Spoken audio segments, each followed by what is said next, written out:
Alright, there we go. Okay, that's a lot of audio. Okay, let's try dialing that back. Alright, here we go. So, we got the mic working. Alright, so welcome everybody to LiveStream. Sorry about that. I guess you guys completely missed everything that was going on. So I guess at least the clicking I know wasn't a problem. Alright, so here we go. And actually, that does not need to be up right now because I'm not expecting anybody hopping on the call. So here we go. So we are getting ready for the Browns versus Texans game. We are all set up and ready to go for the game. Hopefully you guys are excited. We got Texans and Browns up first. As I was saying before I realized my mic was muted. I will not be doing tonight's game on Peacock between the Dolphins and Chiefs. I'm going to be taking part in a Pokemon tournament instead, so wish me luck in that. And then we will be going and... Alright, so we got Clay Martin as lead referee. The fact that we need to introduce which referee team this is not great, but here we go. So yeah, I won't be doing tonight's game against between those two teams. I won't be doing the Packers game tomorrow, but I will be doing Rams Lions, and I will be doing the early game on Monday between the Bills and the who are the Bills playing? Steelers. And then I'm not sure. I'm up in the air right now on whether or not whether I'm gonna end up doing the Eagles Buccaneers game. It'll probably just come down to how I'm feeling after the first game on Monday. But all right, we are all set up and ready for kickoff. And oh wow, perfect! Ball's already over on Cleveland's side, and Cleveland is gonna receive, and it is gonna go out the back of the end zone, touch back, and Cleveland takes over at the 25-yard line, and Joe Flacco is here.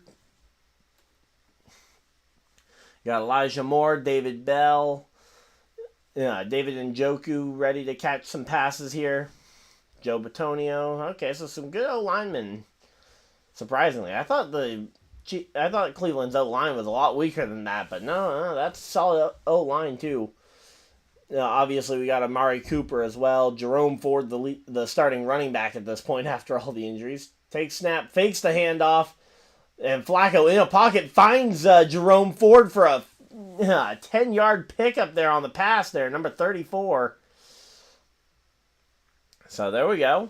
We got ourselves a pretty good, had a pretty good showing there.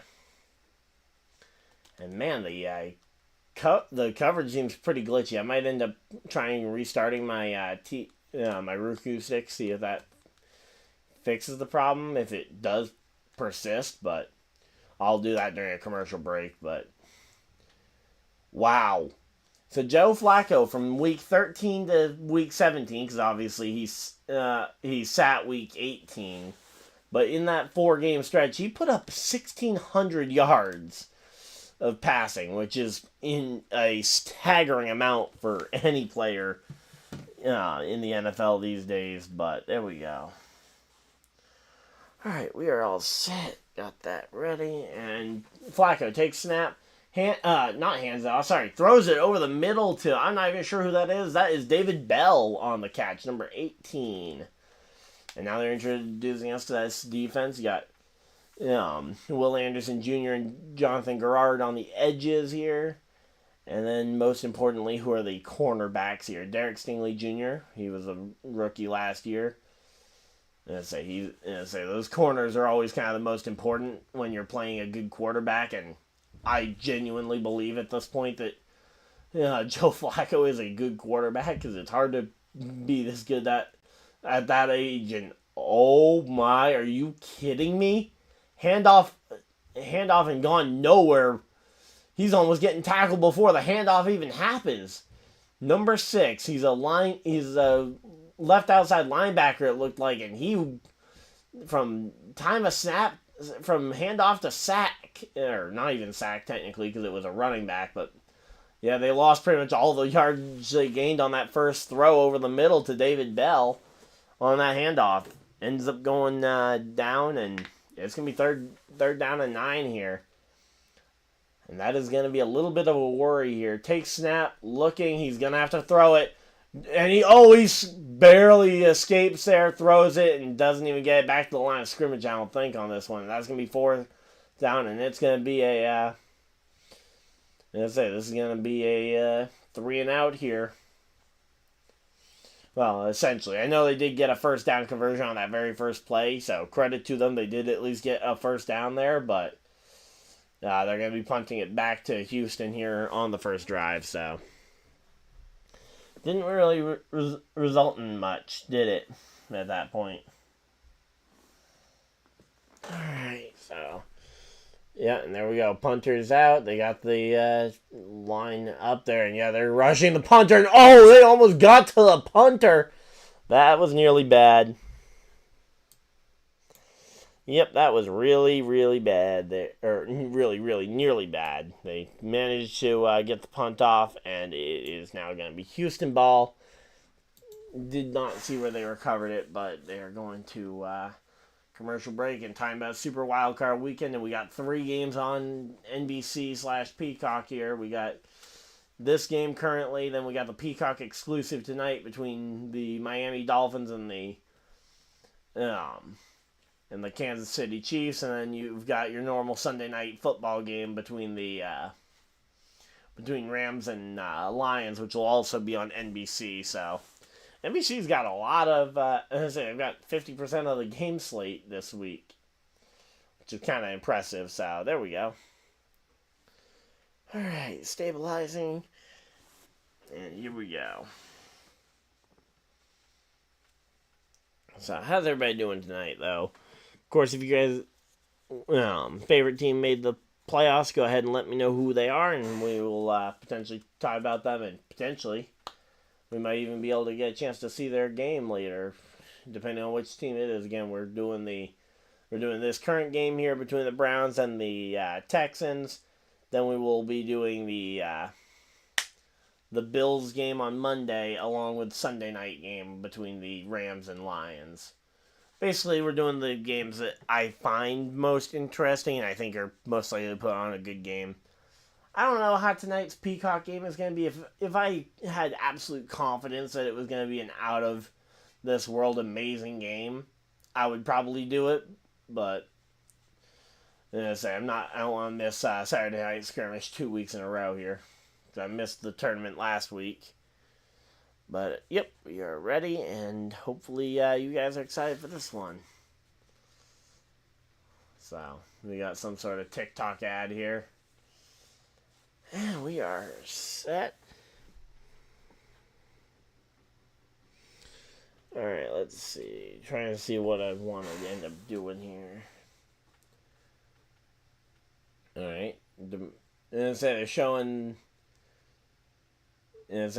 both these players, both D'Amico Ryans, the head coach of the Texans. They showed him playing in a game, in addition to a highlight from the Ravens time, back when the Ravens had Joe Flacco, because Joe Flacco led the Ravens to a Super Bowl, 2011 I think it was? But here we go. C.J. Stroud lined up for his first offensive possession here. Takes snap, looking, firing over the... Oh no, fires a screen pass here. A short little thing here to Singletary. Gets about 3 yards before ending up forced out of bounds here. And yes, so C.J. Stroud, the quarterback here. Singletary, the starting running back. He's taking over that completely. Then we got Robert Woods, Nico Collins as our 2 receivers on this one. Then that O-line, Juice Scruggs on the O-line. That's pretty cool. Cool name. But here we go. Let's see. So, they got 3 yards on that. So, 2nd and 7 here. Stroud under center. Drops back. Looking for the pass. Fires it. And finds Nico Collins for a big gain. And that's going to be first down Houston. So, Houston with a big-time first down. Getting it converted here early on. And, oh yeah. I had a friend who asked me to send them the link to the game. So let me just go ahead and do that. Again, as I mentioned before, but my mic was muted. I'm having to use a mouse today because my touchpad's not working. So We're going to have to do this. We're going to have to deal with a little bit of clicking whenever I'm trying to do something here. All right, here we go. Takes snap, fakes the handoff, and I say he scrambles around in the pocket, he finds Dalton Schultz who would beat his man and hits him in the hands, and it is dropped. So it's going to be 2nd and 10. Luckily, not a big loss here, but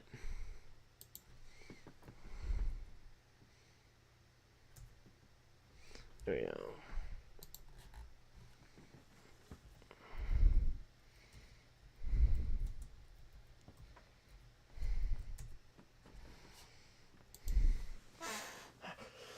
Alright, here we go. 2nd and 10.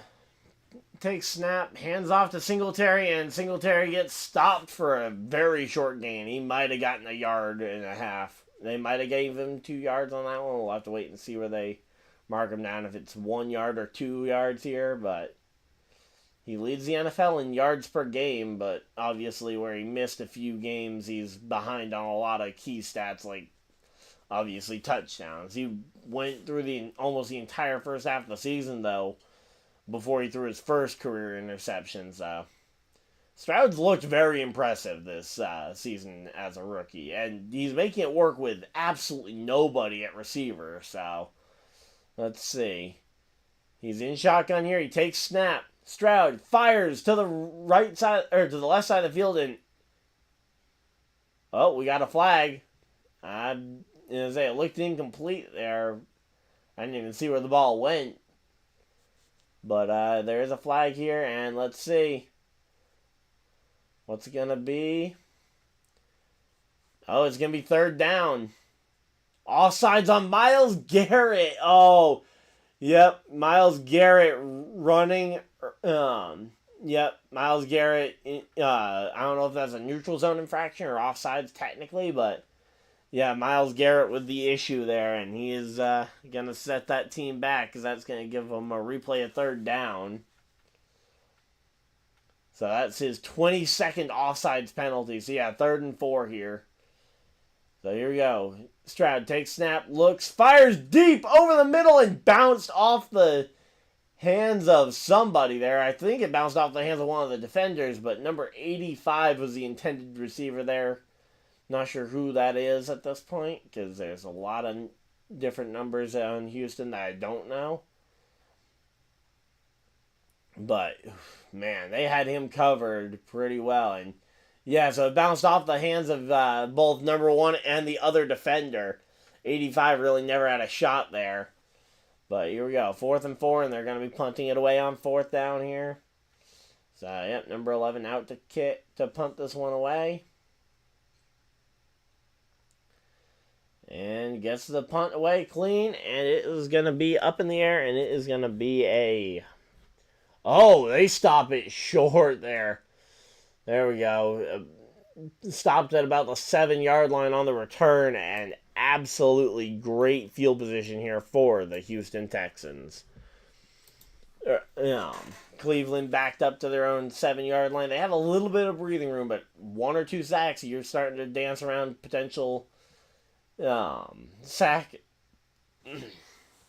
You're starting to dance around potential safety territory if you get sacked more than once. Although, granted, both O-lines have actually provided pretty decent pockets for pass plays. Just, unfortunately, that one run play for the only real weakness we've seen in either O-line so far was that one run play for Cleveland where the running back got blown up as he gets handed the ball. So, all right, they're going to commercial break. Doesn't look like we've had any more glitching from the stream, so we're all good, and we are ready for the rest of this game. Hopefully you guys are excited. If you guys are, of course, hit the like button and subscribe if you guys are new so you guys don't miss any future videos or live streams.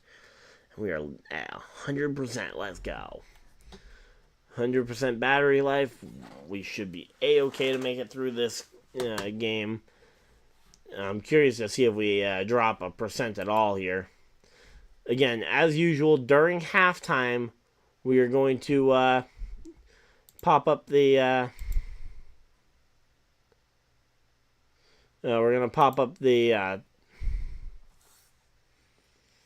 we're gonna pop up the Switch and play some Pokemon here.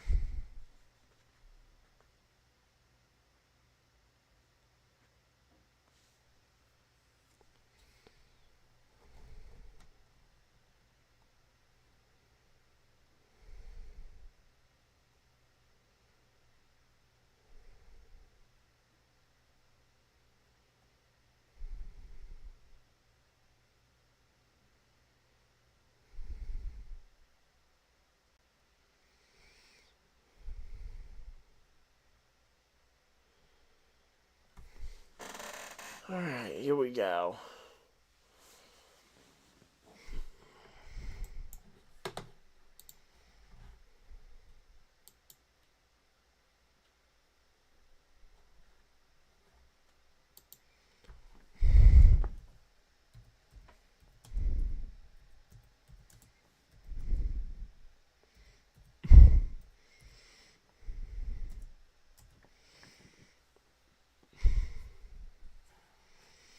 Alright, and here we go. We're back and ready for the game. So, here we go. Sorry, I was just having to answer a couple of messages we got.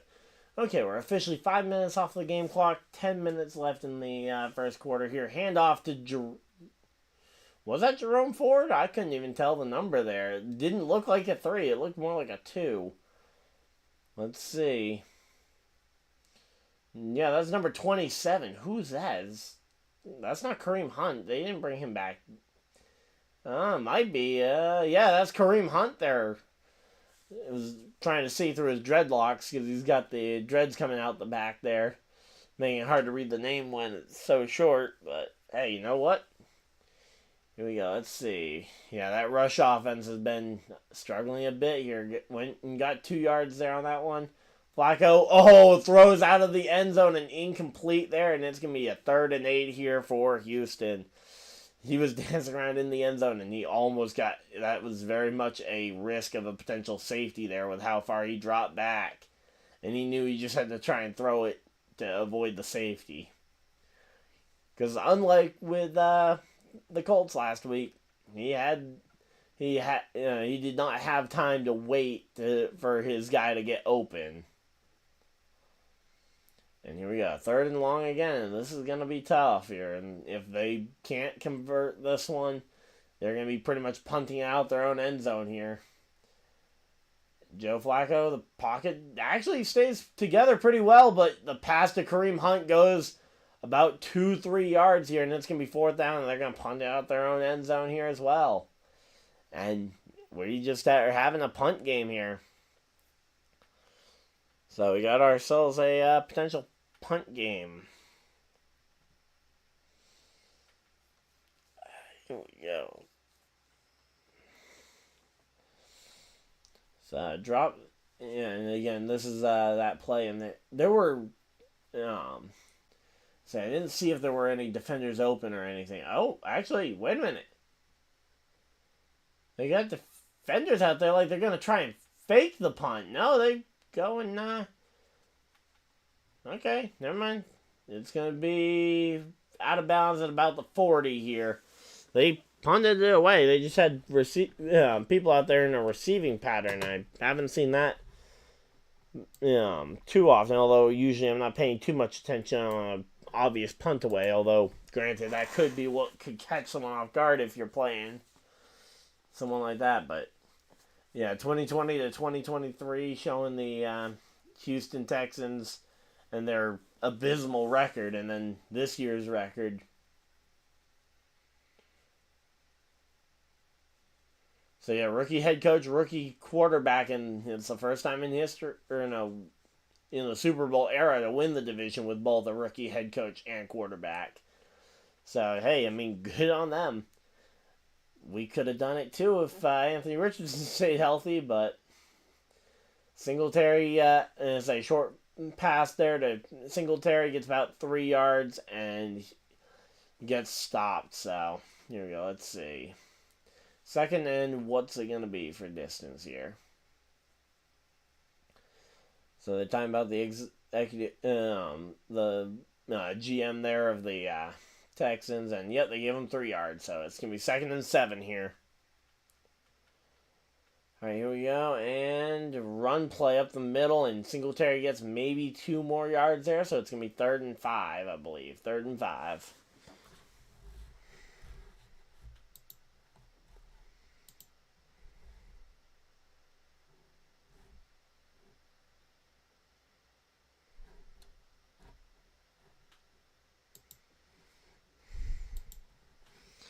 All right, here we go.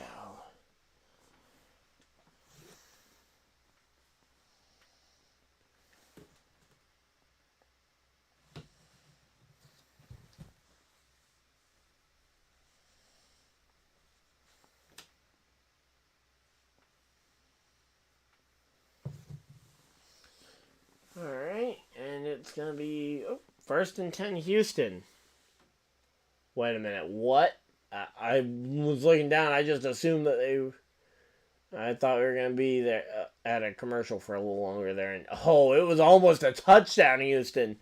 So it's going to be down inside the 10 here, inside the 5, I believe. So here we go. 1st and goal, Houston.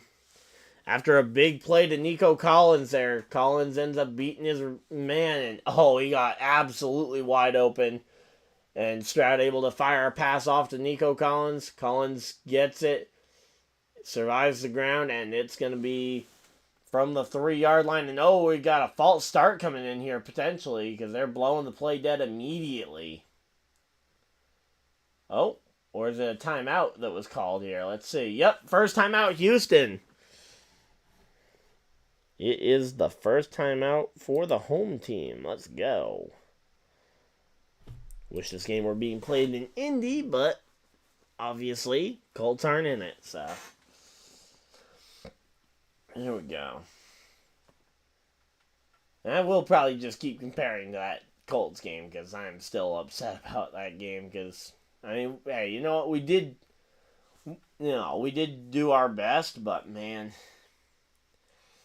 it's just so disappointing to come that close to the playoffs and know one game we could have.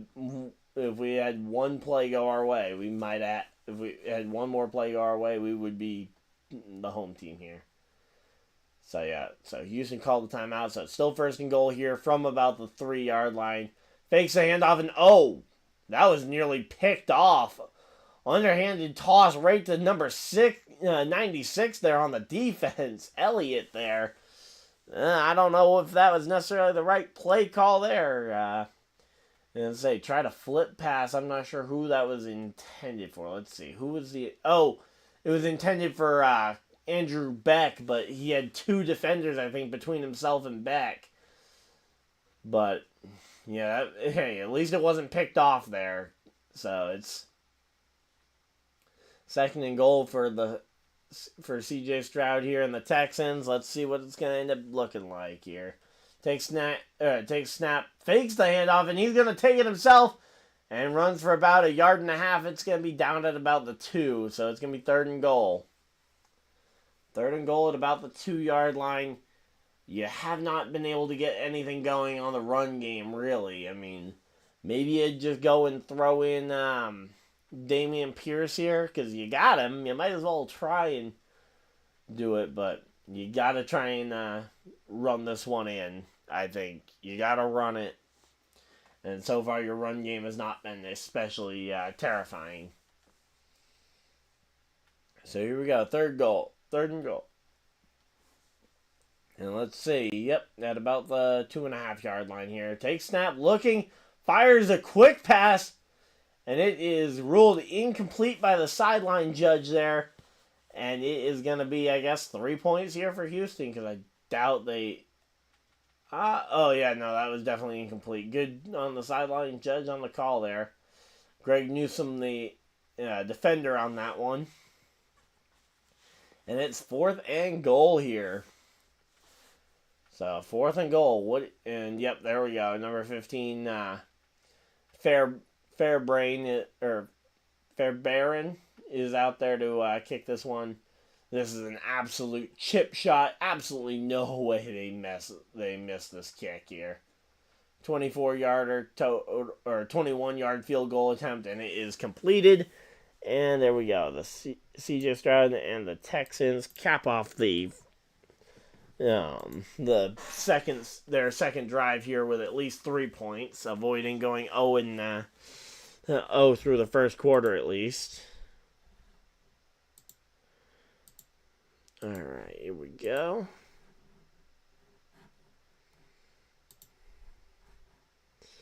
All right, here we go. Hopefully you guys are excited. If you guys are, hit the like button and subscribe for more. Again, we're doing 3 games this weekend. We're going to be doing this one, the Lions game tomorrow night, and then the Bills game on Monday are the guarantees. And again, the biggest question mark is I don't know if I'm going to end up doing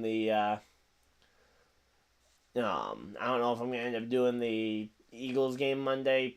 Probably not, just because I'm not overly interested in the game.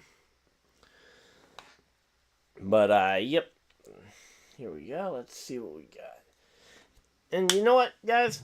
I'm going to put it up to a vote. If you guys want to see me go ahead and do the Packers game on tomorrow, we'll put it up to a poll. Considering... Alright, the computer is not losing charge. That's the most important thing I had to make sure of first, so...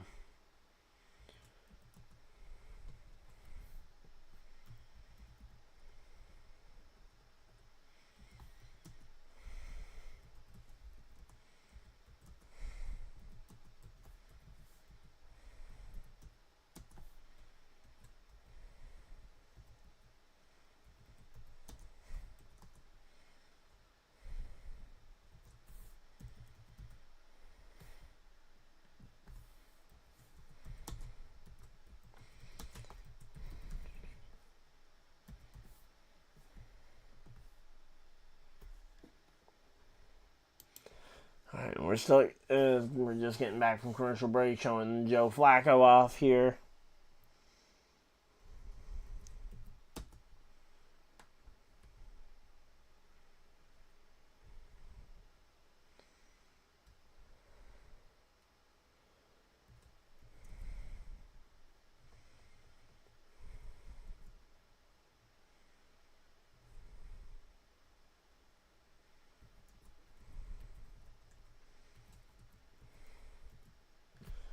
Alright, and have they already punted the ball away? I have not seen the punt.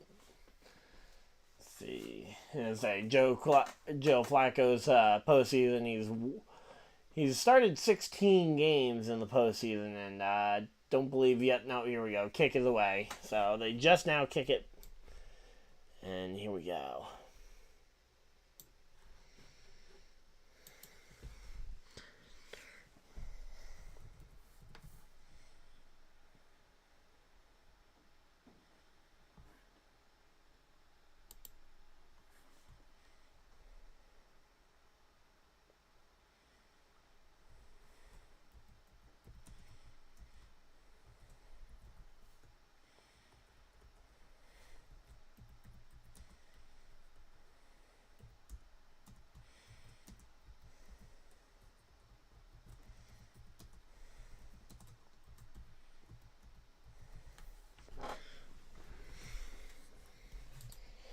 Alright, there we go. Alright, let's see. First play here for the Browns on this possession. And it's a big completion to David Njoku. Okay. There we go. David Njoku, the tight end. He's been getting a lot of production after Joe Flacco came in. He was he was selected to the Pro Bowl. Okay, cool. I won't be watching. But here we go. 1st and 10 for the Cleveland Browns, and they're now past midfield here. They're at the 30. They throw it, and they find Njoku again there for about a 6-yard gain. So there we go. Poll is up if you guys want to go ahead and vote. Let me know if you guys are interested in seeing me potentially stream one of the games throughout here. Let's see. So if you guys want to see me go ahead and stream the Packers versus Dallas game, you guys can go ahead and vote. If you guys choose flip a coin, we're going to pull up a wheel instead to go and so you guys can watch it randomized and decide for us whether we're going to do that game or not at the end of the stream. So that'll be how we close off the stream. But oh, here we go. Scrambles out to the right there, finds Amari Cooper for a completion, and it's going to be first and goal, Browns. And Cooper a little bit slow to get up there. I don't know if he was just trying to avoid, trying to give himself a little bit of time to breathe or something, but let's see. Oh no, I think he might have pulled a hamstring there.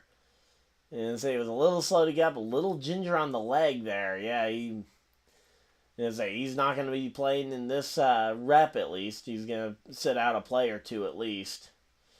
Trying to feel out that leg. It looks like something might have happened, but again, he looks okay. Oh, no, he's heading back into the game. Here we go. Oh, first time out called Cleveland. Here we go. Cleveland calls their first time out of the day. But hey, you know what? Amari Cooper back into the game after that injury, or after that potential injury. Again, looked like maybe just a pulled hamstring. But yeah, he looks good enough to play, I guess, or feels good enough to play because he's going back into the game. He knows he's important to this team. I think he and David Njoku have been the two top pass catchers the last 5 weeks, basically ever since Flacco came in. So here we go. Njoku goes off to the side here. Direct snap to the running back, Kareem Hunt. I didn't realize that was going to be the play there, but goes for a run up the middle, and it's going to be second and goal, Cleveland. So second and goal, Cleveland here. Let's go. All right, so here we go. So yeah, we're just chilling here. Alright, we're getting ready for this one. Let's go ahead.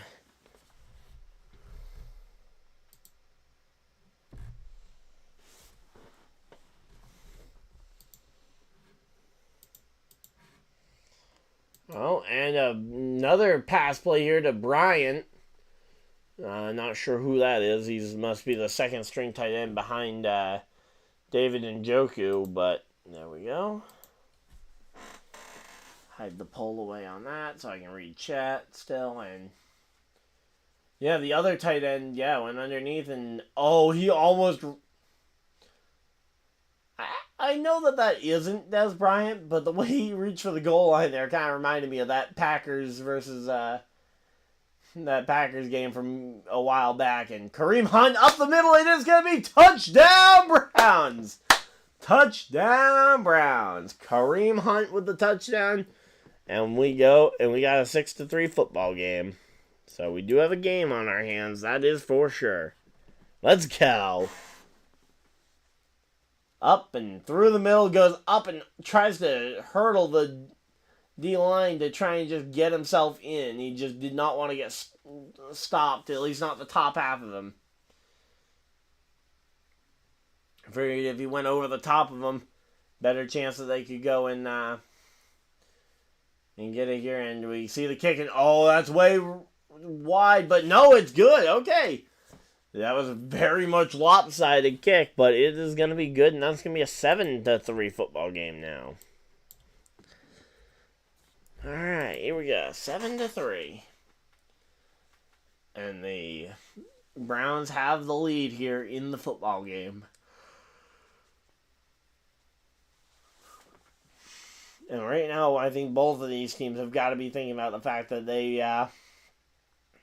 both gave up a little bit of something on that first drive, because that first drive for both of them, they barely made any ground, and it was 3 and out pretty much. But here we go. Let's see. Doing a commercial, so we got a minute. But and how's everybody doing? We doing all right? Let's see. Just reading chat here.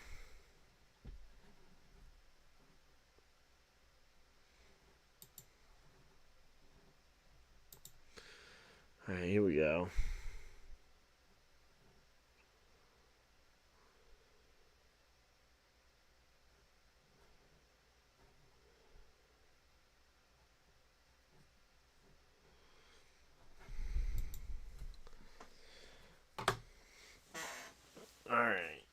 we're settled in.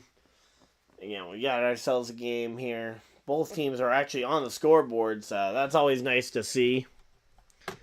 So, as I say, we always like seeing both teams get on the scoreboard nice and early.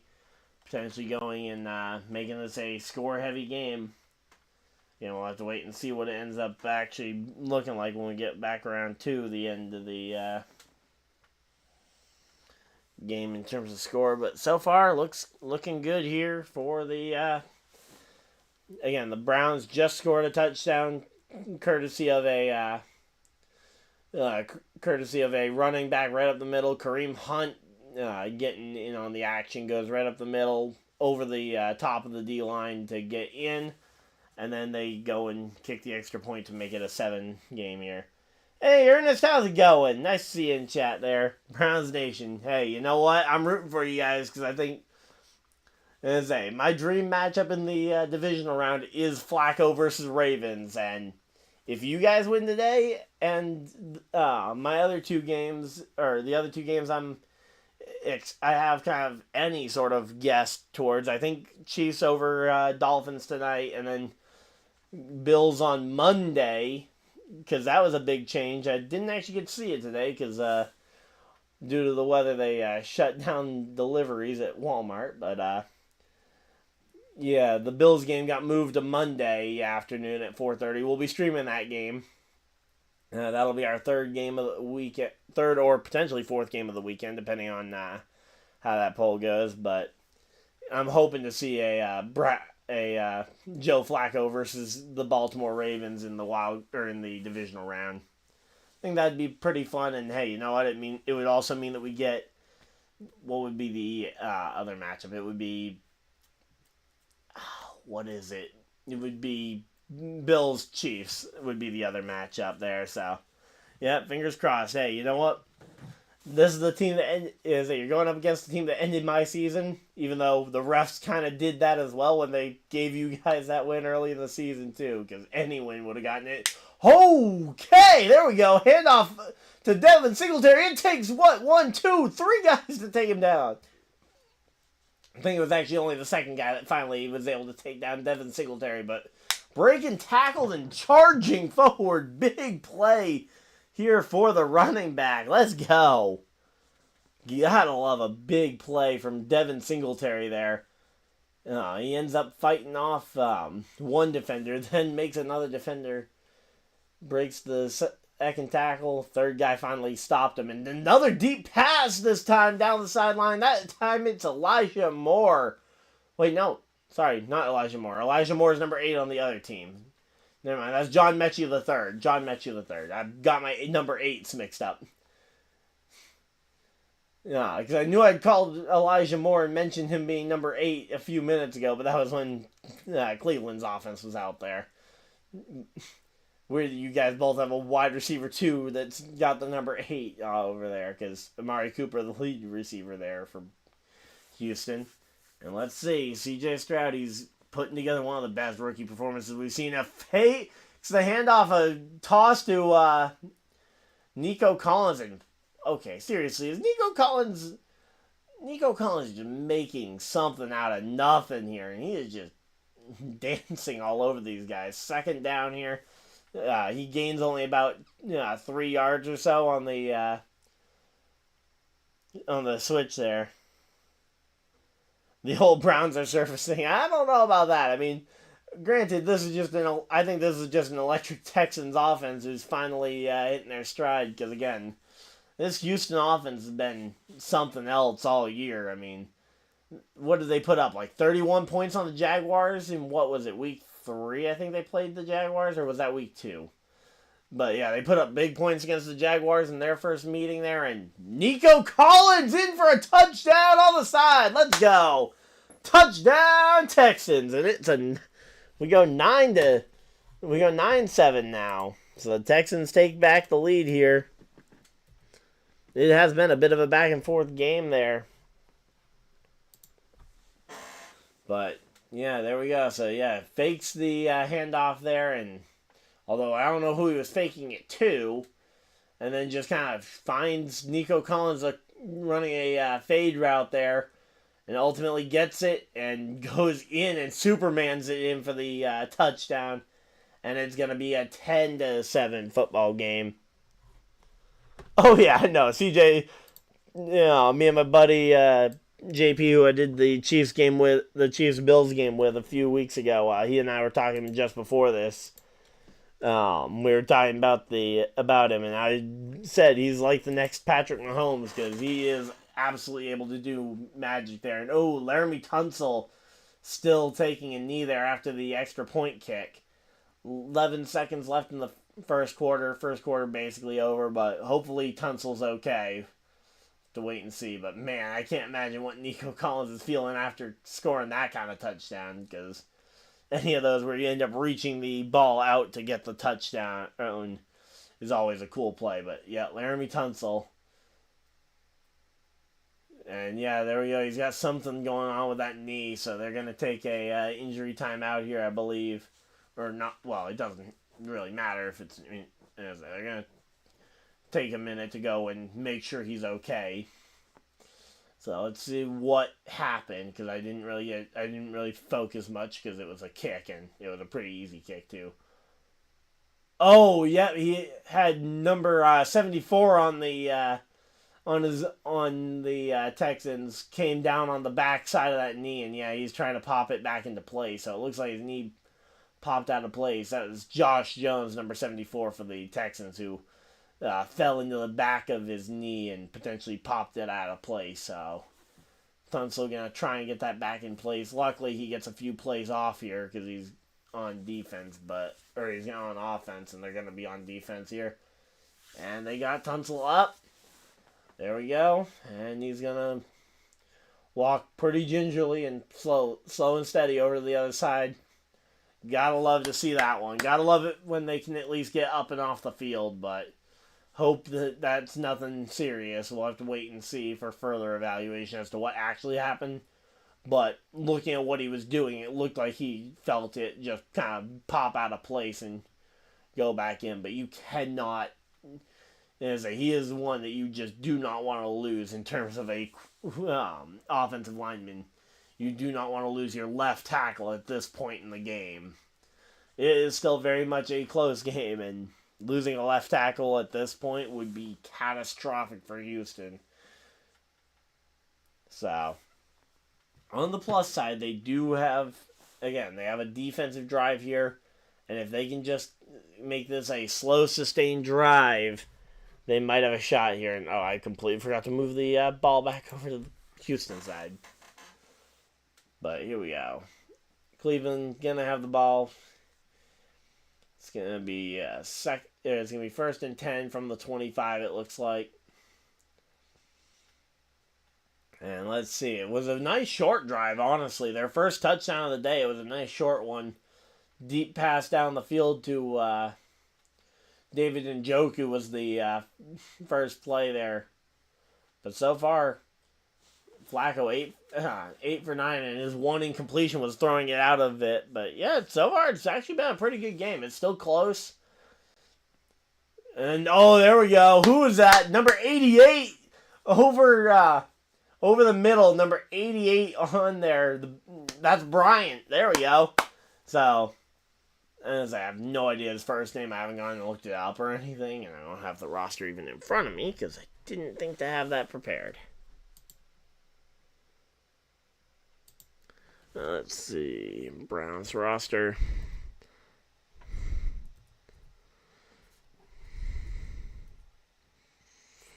But yeah, they're going to commercial break after that one. But a big play, and I believe that's going to leave them inside the first, or inside of the down, or not inside the, inside the red zone here. So let's go ahead and get this one up.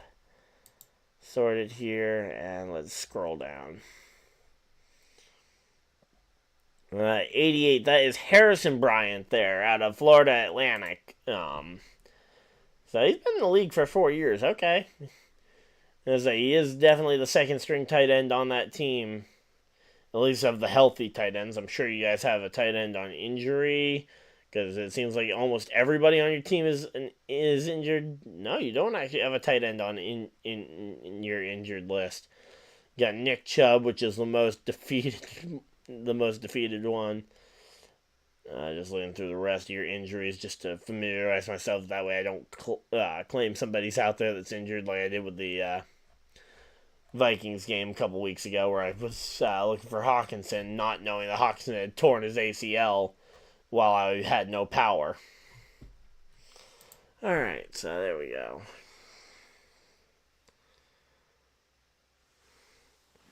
Alright, so yeah, it's been a pretty good game, and now after this commercial break, it's going to be about the Browns going to try and punch it in here. I would be looking for, you might have actually, I think, if you're the Browns, I think you want to try and go for another pass play. I think maybe you throw David Njoku over the middle for a nice tall tight end to target. Put Amari Cooper and, what's his name, and Elijah Moore down the backside of the field, down both edges. Odds are one of those two guys can beat their man if you have them streak down one side of the sideline and then have Njoku over the middle to try and dump it off to if you absolutely need to. Also, I would have Jerome Ford somewhere in that midfield as well. That way, if the O-line pressure breaks down, you have somebody else to throw it to, potentially. But here we go. Yeah, they got... Well, it looks like they got both their fast receivers on the same side here, but they're going to throw it. Or no, they're going to run it. Okay, never mind. I thought they were going to throw it, but no, they handed it off. Was just expecting the run play here, or I was expecting a throw play. But, yeah, they're highlighting the pass there to Harrison Bryant. And that was a great play, but yeah, it puts it second down here. And let's see. Yeah, they're showing his Flacco's stats from last time he played the Texans, which... I mean, not all the stats from that game are going to translate, even though Houston lost big time there because of the fact that they had no C.J. Stroud. It's very hard to compare. And, the reason we were at the end of the quarter was why we went to commercial break. Okay. And second quarter. There we go. So, second quarter, 3rd and 2 here for the Cleveland Browns. And let's see. Again, they're pulling up Flacco's postseason career. They put that side by side with. No, Joel Bitonio's going out. Oh boy, that's not good. He's what? Is he the guard? Yeah, he's I believe that's right guard. And, he bends himself over awkwardly over a Texan defender, and he's going off to the locker room. Hopefully he will return shortly, but whoever his backup is going to have to play well. Flacco, Tate is under center, and they're going for the QB sneak. They go for the tush push, and they get it. It's good. Is it not? It looked good to me, but they got a lineman up pointing, and it looks like the officials are also signaling first down. So here we go. They tried the QB sneak. I said tush push, and that was pretty much what they tried to do, but they tried to make it not look as obvious because they didn't have anyone on him right when they snapped the ball. Decided to do a delayed tush push. I don't know, but hey, whatever it did, it worked. So it's first down Browns here. And again, if you're the Browns, you want to try and get this drive done as soon as humanly possible to try and force the Texans to bring out their offense without potentially their best lineman there, Laramie Tunsil. And honestly, all the Houston Texans want to do right now is slow down this offensive drive to give him more time to rest. Because, again, we don't know what is wrong with them necessarily. But hopefully by this point, the Texans are preparing to know, because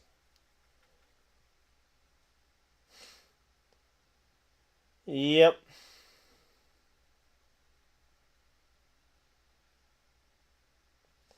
Yeah, I'm going to say, that is going to be a bit of a pain there with it.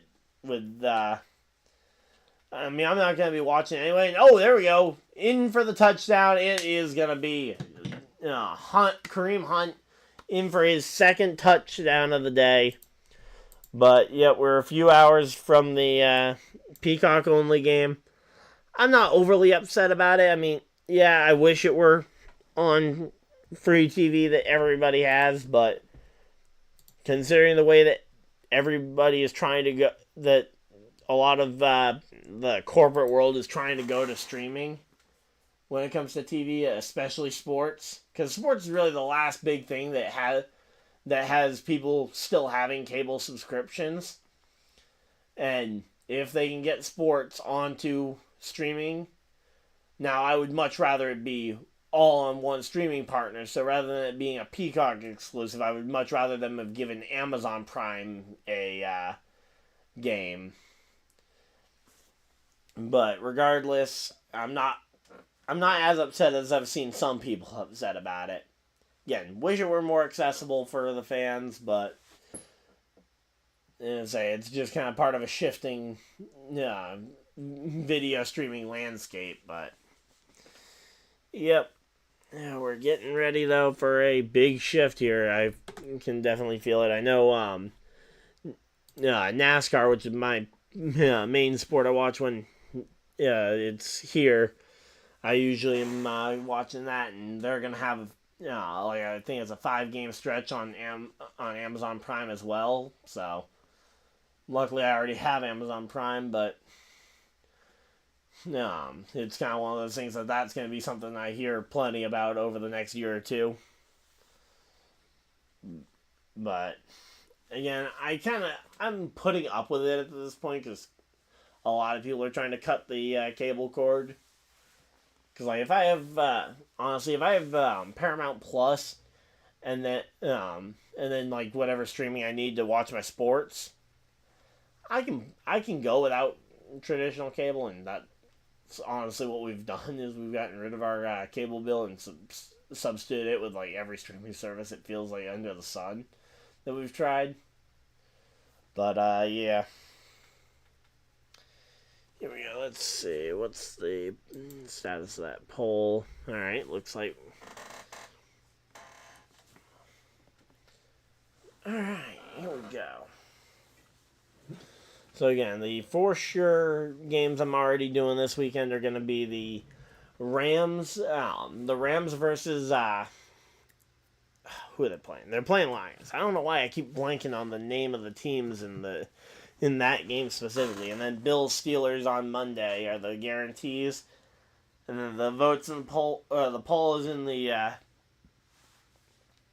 chat right now for the Packers game. If you guys want to see that, if you guys don't want to see it, totally up to you guys. And I also have an option there if you guys want to flip the coin to the side. So, and by flipping a coin, I do mean spinning a wheel because it's just easier to put it up on screen so that you guys can see that I'm not fixing it in terms of the vote.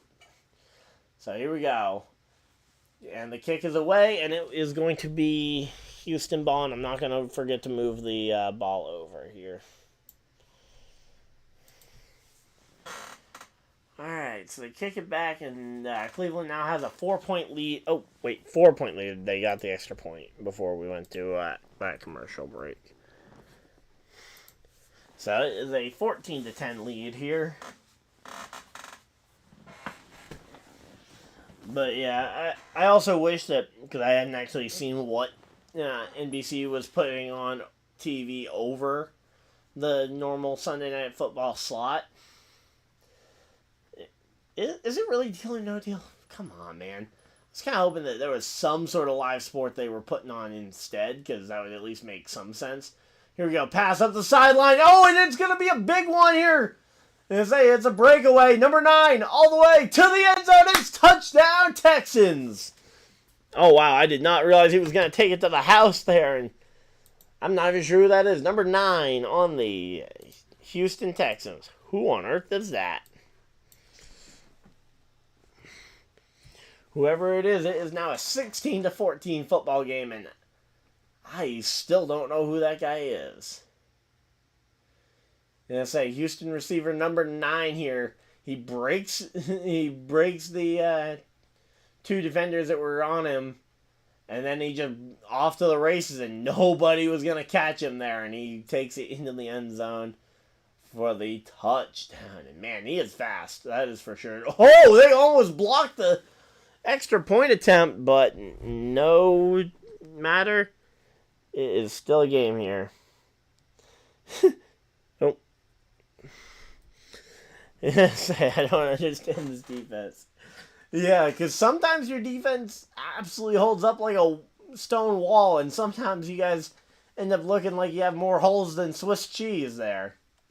I mean, that is exactly the kind of drive the Texans wanted, because the Texans absolutely don't want to stay on the field, don't want their offense on the field as long as possible. Especially with potential injuries, or you don't want to wear down your O-line.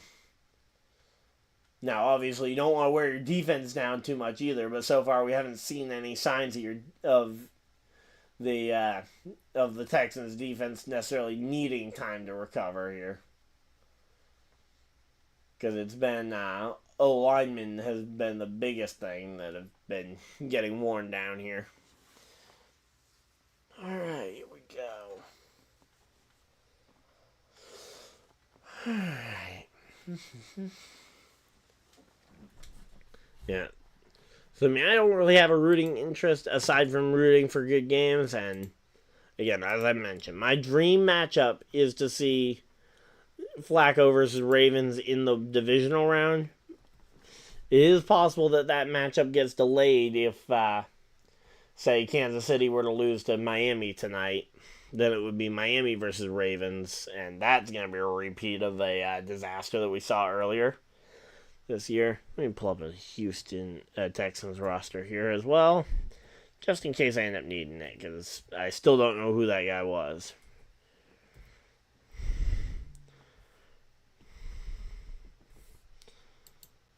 Alright, here we go. Houston Texans roster.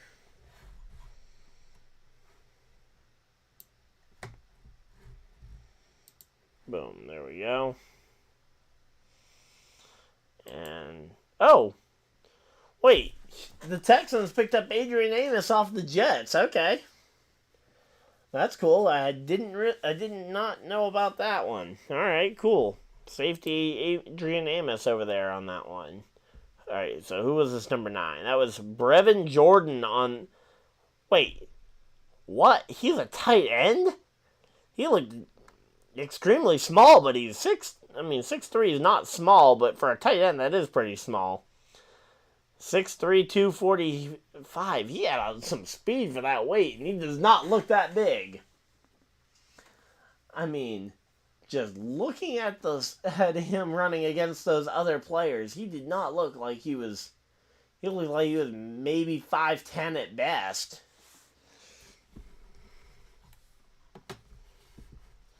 Alright, here we go. Yep, every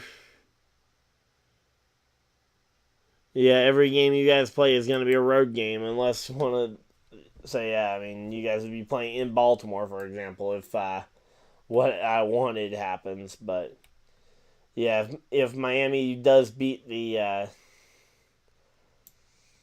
Chiefs tonight, you guys will get a home game.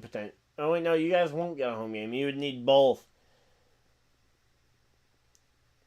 Yeah, you would need both division. So you would need both the Texans. You'd need both Bills and Miami to, or you need Miami to win, and you need Steelers to win to give you guys a shot at a home game in the next round.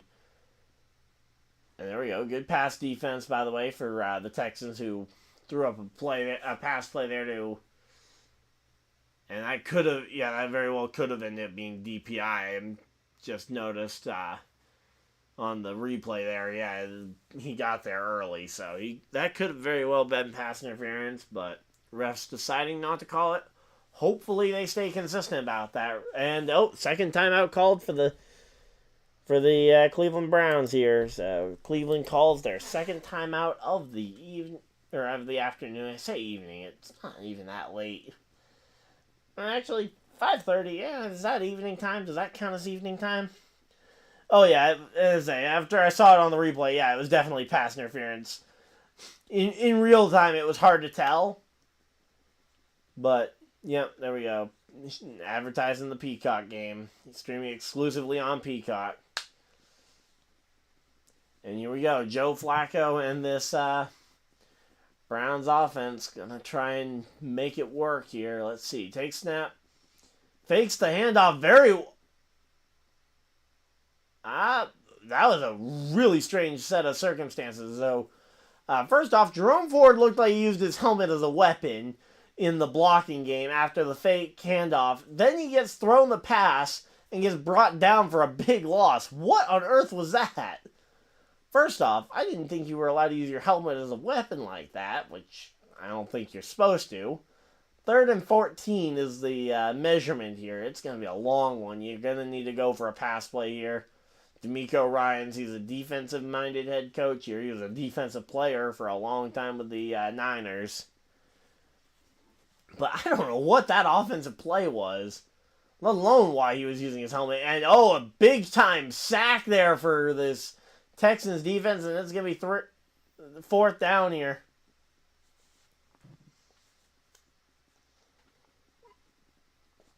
So here we go. 4th down for the Cleveland Browns, and absolutely out of field goal range. So it's going to be they're going to have to punt this one away, and this is going to be they're going to have to punt this one away, and we're going to have to wait and see what ends up coming of it here. So there we go. Great addition coming over from Philadelphia. Backup edge rusher. Okay. Just reading what the commentators on TV were saying real quick about him. So there we go.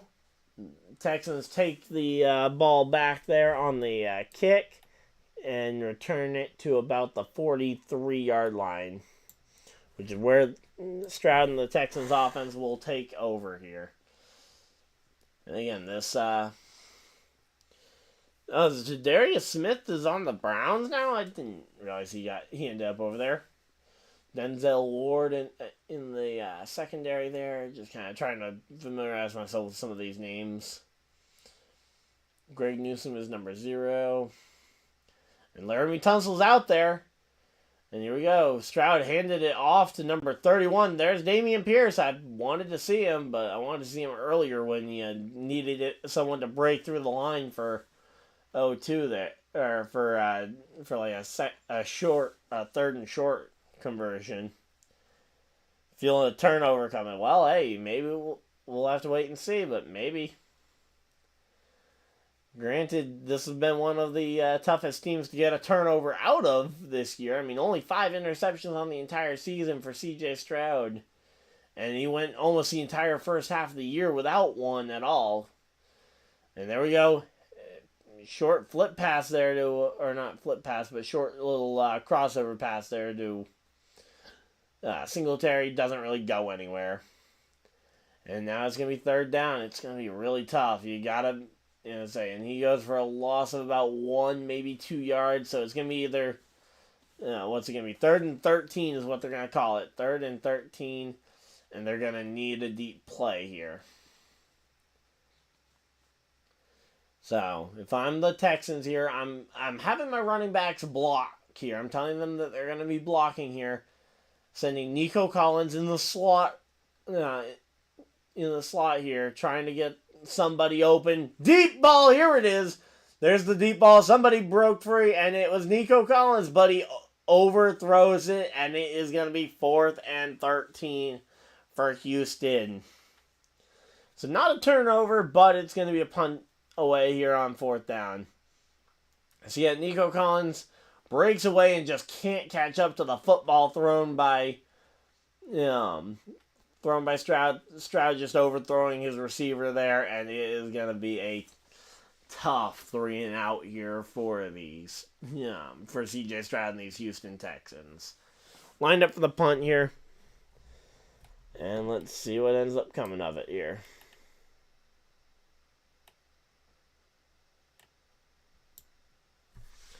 All right, here we go.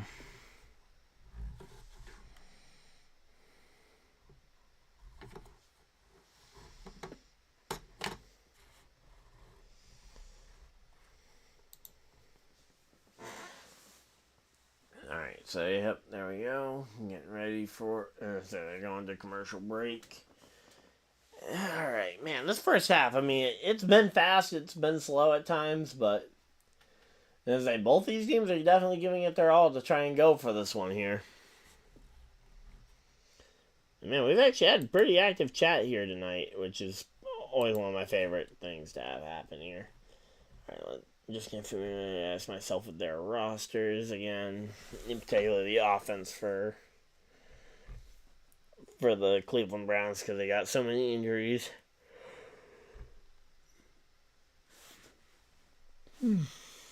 So yeah, Joe Flacco. Cedric Tillman out of Tennessee. He's a rookie receiver there in Cleveland. We might get to see some of him.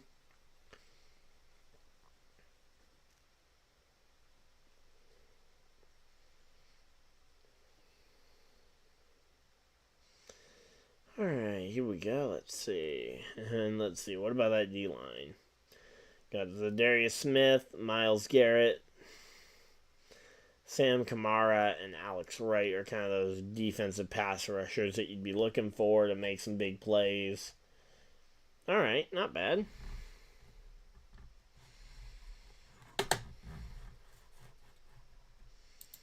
Alright, here we go. So it's going to be Cleveland ball when they get back from commercial break, and they're doing a Mercedes commercial. So here we go. Exclusively on Peacock. What else is Peacock exclusive here? Purdue versus Indiana. Don't think that's...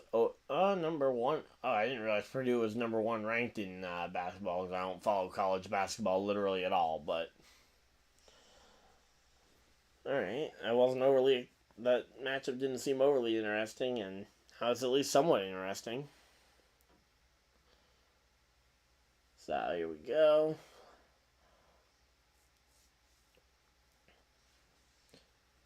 So, Joe Flacco, it had been 9 years and 3 days in between his last postseason start. That's pretty impressive here. Alright, let's see. What can Joe Flacco and this defense do from the 10-yard line here?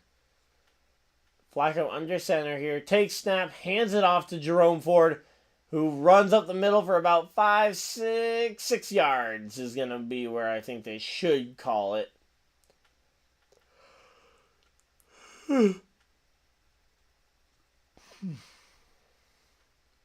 So, yep, there we go. And, yep, they gave him 6 yards on that one. So 4 yards away from first down territory. It's going to be 2nd and 4. 2nd and 4 with 8 minutes remaining in the half. Alright, 8-10, 8-9, 8-7-6. If you guys want to try and sync up your streams, 3, 2, 1, 8 minutes exactly. Takes snap, fires, and it's going to be completed to David Njoku for a first down there. Big time first down, Cleveland. Let's go. So, yep. When I can actually see the clock again, I'll time it down again for you guys to potentially sync your whatever you're watching on to sync my stream up with whatever you're watching on. So here we go. Let's see.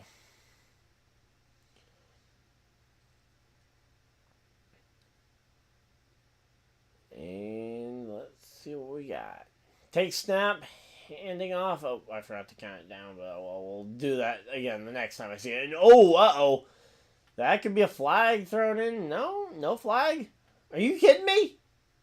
Flacco had already started the slide when King came in. When King came in there and hit him. I'm pretty sure. Let's see the replay. Yeah, he was definitely. I mean, I don't think there's much Desmond King could have done to avoid that, but yeah, he definitely was in a slide before the charge. So yeah, I don't know how that isn't a flag. And I'll say, at least he didn't hit him with his helmet. I will say that much. At least he didn't hit him with his helmet. But here we go. Fakes the handoff to Ford and fires it deep over the middle. And I saw a flag down. What's the flag for? Yeah, here we go. Flag. And flag. The clock is stopped at 6 minutes, 28 seconds. So, and of course, the clock isn't going to continue to play after the... let's see, what's the penalty?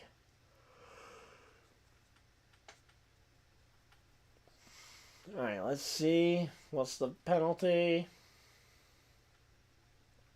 Illegal shift on the offense. No! Cleveland with an illegal shift.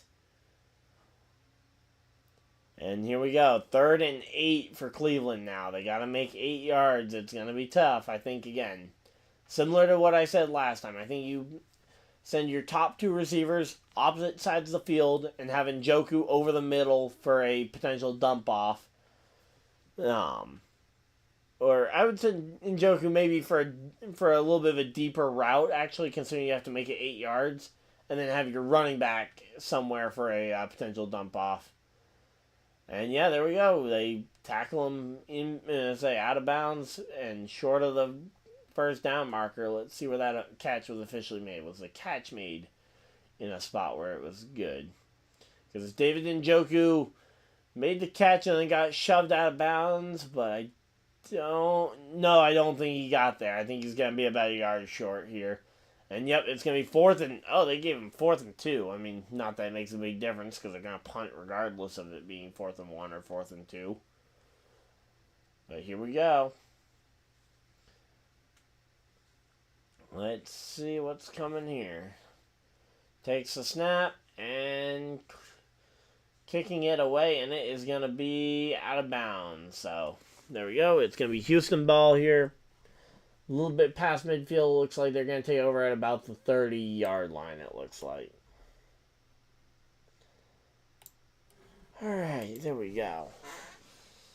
So, yeah, 5 minutes, 44 seconds left in the quarter, so, or in the half, so it'll be fun. Here we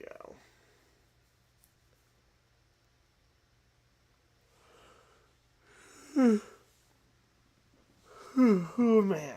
I am definitely starting to feel a little bit tired just from having not done anything today because work was extremely slow.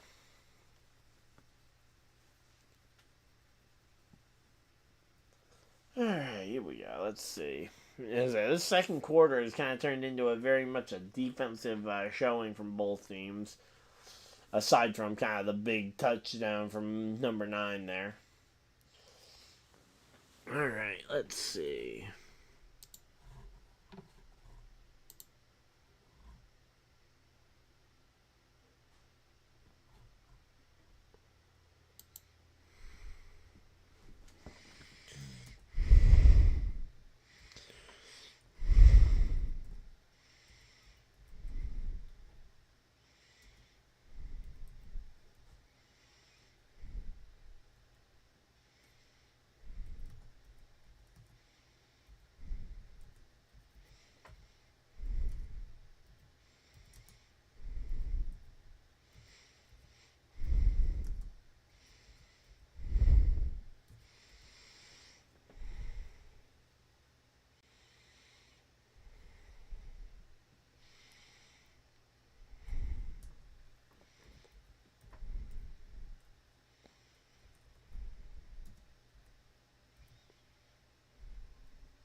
Alright, there we go. Oh, we got Somebody, okay, Justin's over in the chat there.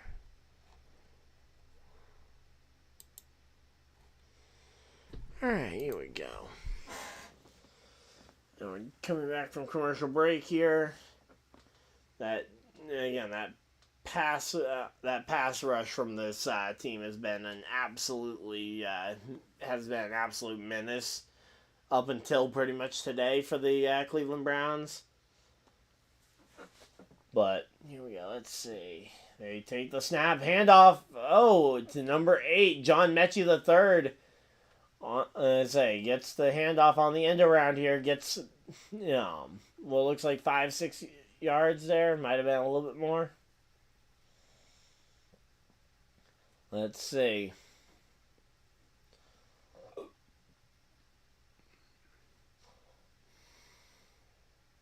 Oh, yeah, they gave him all 9 yards. Wow, I didn't think they were going to give him all 9 there. All right, here we go. Let's see. And handoff again here. This time to Singletary. He runs up the side there.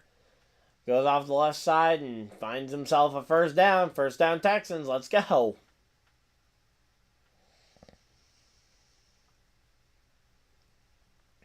So here we go. First down Texans. And let's see what can Cleveland do to answer this. And I say, if we do see an interception, that would be impressive here. Let's see. So Singletary has definitely been picking up steam here in the second half. And, finds Nico Collins for a pass down the sideline. And I think he stepped out of bounds. But it is still a first down, Houston. I wasn't sure where he stepped out of bounds, but it was definitely past the first down marker. But let's see. Where he stepped out of bounds is going to be a big thing here.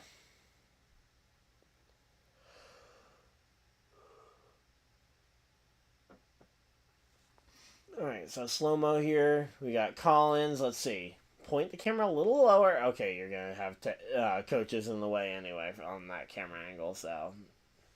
It's going to be a 1st and 10 here. Let's see. Takes the snap. Fakes the handoff. Fires it off to the side. Number 19. Who on earth was number 19?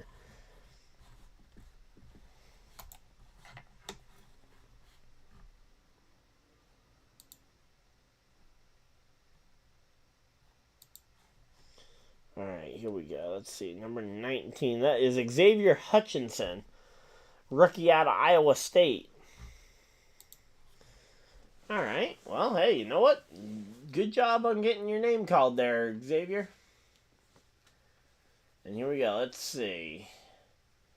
Stroud, in shotgun, takes snap, hands it off to Singleton, who does not get back to the line of scrimmage here. Gonna lose about a yard here. 3rd down, Houston. 3rd down. Let's see.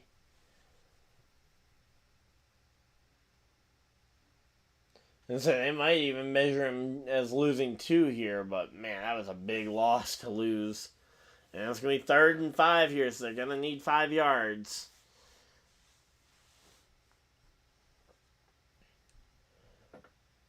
And I don't even know how to pronounce that guy's last name. Jeremiah Owusu, and then there's a second half to it, but here we go. Deep ball, here we go. Down the sideline, overthrows Dalton Schultz. And it's going to be 4th and 5 here. And we might be seeing another punt. Let's see. Alright, do we end up seeing a punt here? Oh, and there's a flag down. Pass interference on the rookie out of Cleveland. And... I don't know. I mean, that's very much ticky-tacky. If you didn't call a PI earlier, you definitely shouldn't be calling... actually, you know what? Actually, yeah, that is PI, but again, should have called it earlier too, but... Again, I've been saying this for a while. If you're gonna call it, you should be calling it the entire game, not just... But there we go. Oh, Singletary breaks free, and he's going to run for it. He gets stopped just before the end. But it's going to be 1st down inside the red zone, and oh, there's a flag. Wait a minute. We got a flag. The flag is on the ground. What's the flag for? And is it going to be blocking the back here? Let's see. Texans walking back. Let's see. Holding.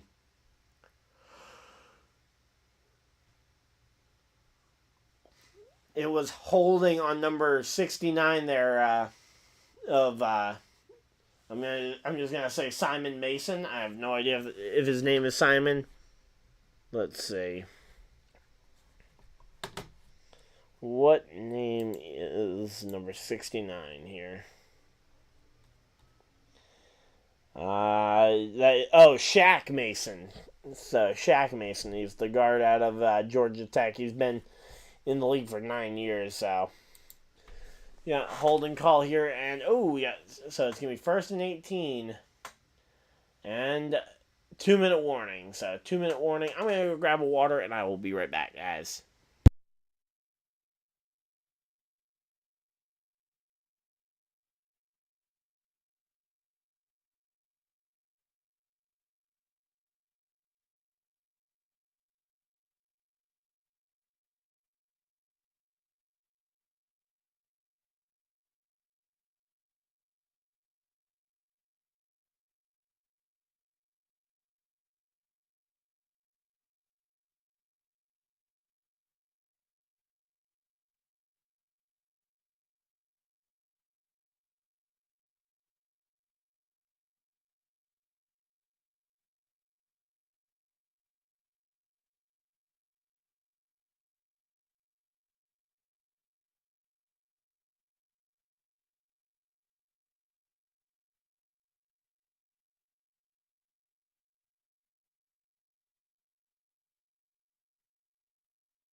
Alright, apparently I should be a Chiefs receiver, because even when grabbing a water out of the fridge, I end up fumbling it. Yep, was grabbing a bottle of water out of the fridge and literally fumbled it right onto the floor. But we got our bottle in the end. Actually, no. Honestly, that little toss there probably disqualifies me from being a Chiefs receiver. I can't catch that effectively. Hey, it's the first time in a long time that we've been able to make jokes about Chiefs receivers being not good. Because even last year when he didn't have anybody of note, they weren't playing bad. They were actually playing pretty solid last year for the receivers.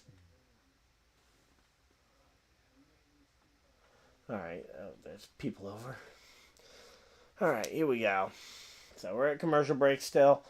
You haven't missed anything, people, so we got 5 people watching. Thank you guys for everybody that's tuning in. Of course, if you guys are new, like and subscribe if you guys are new so you guys don't miss any future videos or live streams. We'll be streaming at least 2 more games this weekend. We got messages here.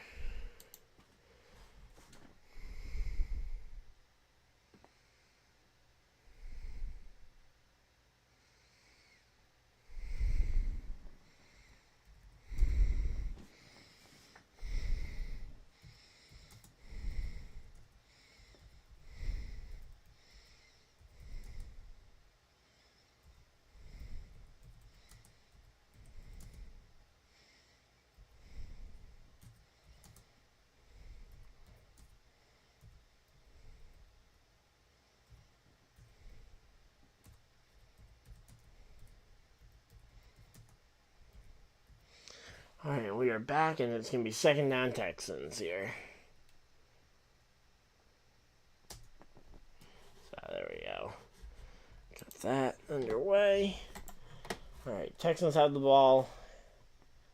It's going to be... They lost 2 yards on whatever that play call was. I didn't see the first play call because I didn't realize that once they came back from the commercial, they were going to go right into a play. But here we go. 2nd and 20 yards. CJ Stroud's going to have to go 20 yards. That is going to be a long one here. He fakes the handoff. He's got nothing but clean field here, and he throws it deep and finds, who is that? Dalton Schultz in deep for a touchdown, Texans. Let's go.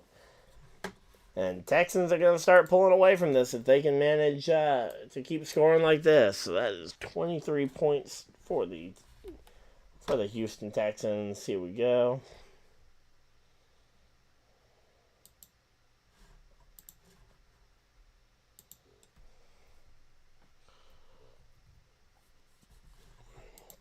Alright, here we go. So, C.J. Stroud rolled out, and he managed to fake out the entire defense there because he had no pass rushers remotely close to him. And, oh, the punt, the kick defense for the Browns is actually looking very scary at this point. But, there we go. They get up to a 20, they managed to take it 24 here. So, there we go. It is now 24-14 here for the Houston Texans over the Cleveland Browns. Alright, here we go. Let me just make sure I haven't missed any phone calls while I've been on this.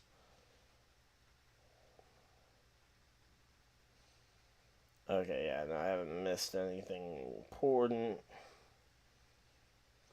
Alright, here we go. So yeah, Dalton Schultz with a big-time touchdown there and manages to give the Texans a bit of a commanding lead here. 1 minute, 11 seconds left in the first half. And again, when we get to halftime, you guys know what we're going to be doing. We got some Pokemon coming in. I'm actually going to be working on my buddy's team here.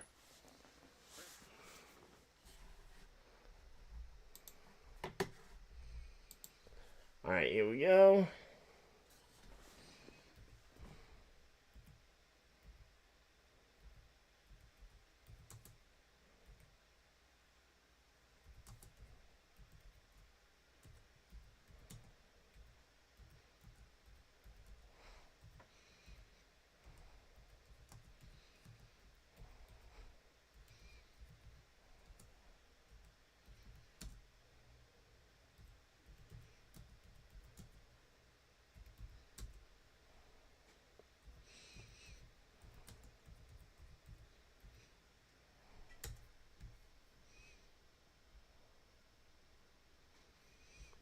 Alright, there we go. We got that.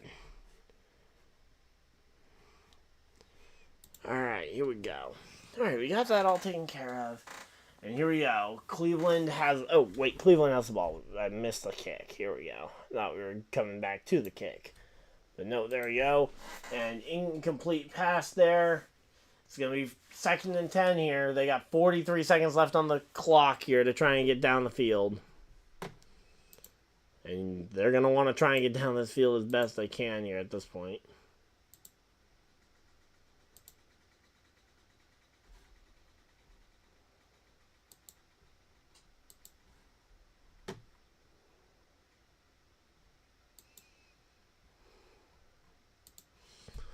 Alright, here we go. So, 2nd and 10 here.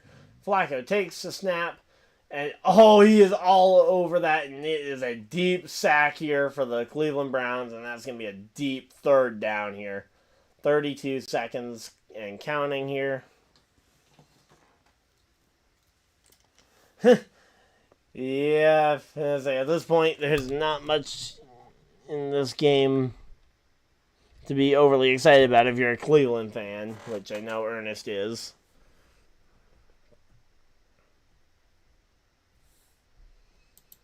Alright, there we go. And it looks like they're just going to let it go to the half here. So, yep, they're going to go to half, and I'm going to pull up the Switch for some Pokemon content. So, we'll be going over to halftime here. So, I'm going to go ahead and just reset the downs. I thought that Cleveland was maybe going to use their timeouts, try and get down the field, try and keep this a close game here. Now, Cleveland will get the ball at half, right? No, Cleveland's not going to get the ball at half because they started with it. So, it is going to be Texans ball after halftime. And I'm going to update quarter number right now so I don't have to remember to do that later.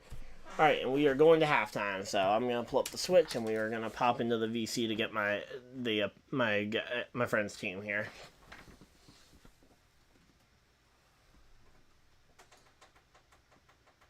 There we go. Got that done. And gonna put up the phone so I can keep track of the progress of the game. That way we don't miss the start of the game. And here we go.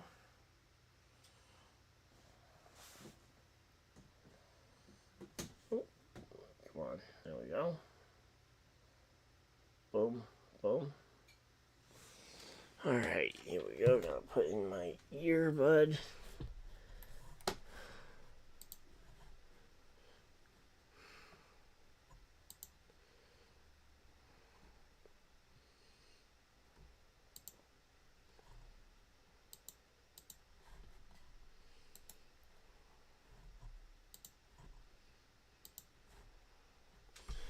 Alright, here we go.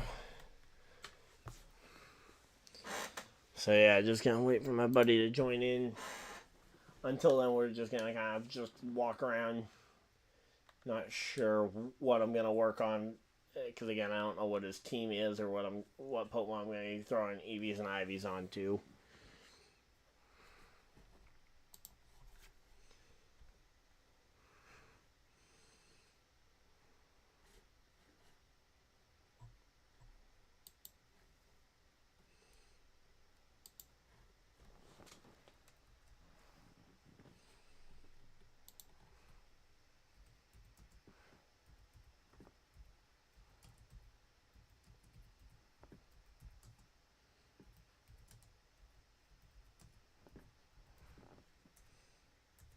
Alright, there we go. Got that.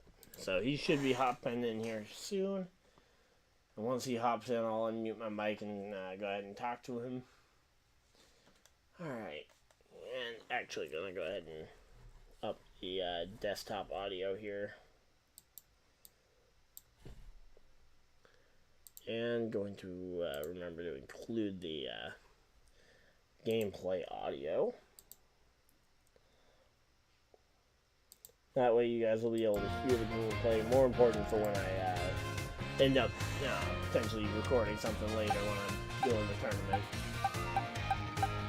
Let's see, what Pokemon do I want to build my team around? So, here's kind of the team here's kind of a quick preview, I guess, of the team I'm going to be looking at using. I'm probably going to just use my laddering team for right now, just because I don't have a lot of Pokemon built for this current one. I've been more focused on my VGC team that I've been working with here. This has been what I've been spending most of my time this week on, building this team here. Basically just using a bunch of the standard meta stuff. Not my favorite way to team build, but it's effective, so I don't want to get into a battle in case he pops in. I guess I could go and just do a free battle stadium battle, but I just don't want to get locked into something that's going to affect my rating. Well, we know he should be hopefully something. Yeah, I know my battery's low. That's an option. Charge it. Charge is not going to plug in the body anyway.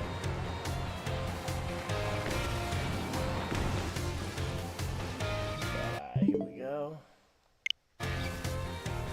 Let's see, he's still not in here. Come on.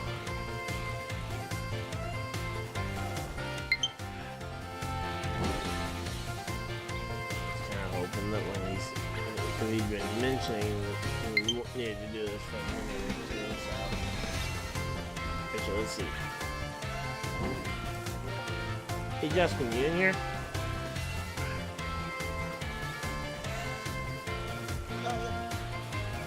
Hello. You want to do a battle? I'm waiting for Belly to hop on for a trade, but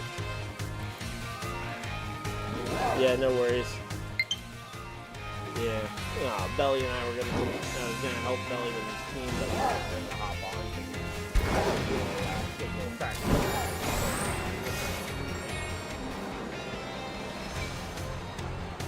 Also, I'm currently streaming, so say hi to the stream, I guess.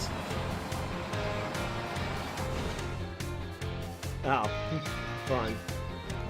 Yeah, my controller's complaining to me about the fact that its battery is low, and it's like, yeah, it's low. It's gonna be that way.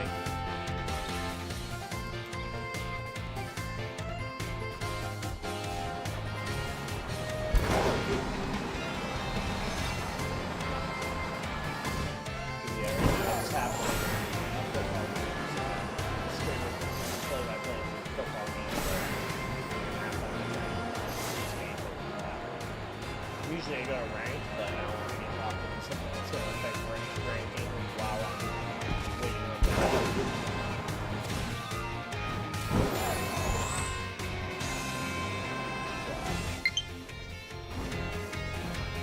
You know, the match against you actually did.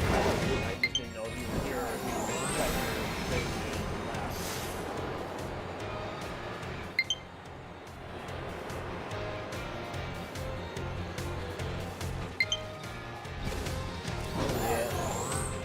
I don't know what I'm going to do because right now I'm pretty much just going to be using my ranked for Saturday night skirmish this week, just because most of my time is going to be putting together a couple schemes. Just using all the standard meta stuff that I'm not a big fan of using on the base between building, but when it comes to doubles, I have to pay attention to the meta to know what to use.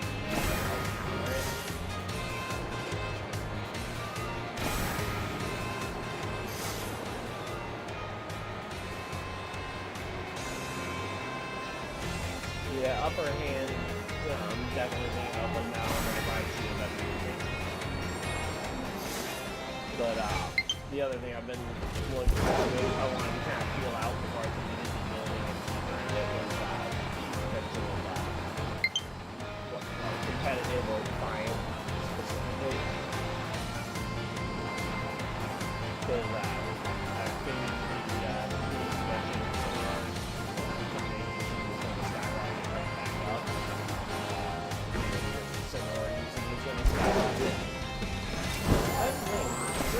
after that first turn out doesn't have any priority to use. Real Boom's kind of the biggest thing you want to ever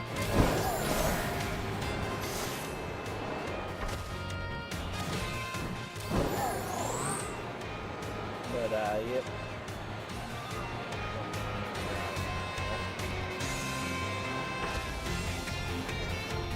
Yep.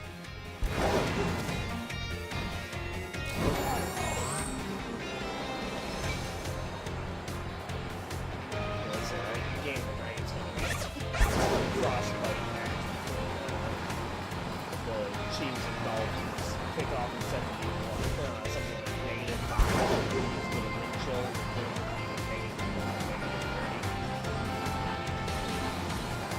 Yep. Yeah, they're going to be playing football in that kind of weather. On the plus side, it's too cold to snow. Which feels weird to say because usually you associate cold with snow. But there's actually something new. It's too cold for snow.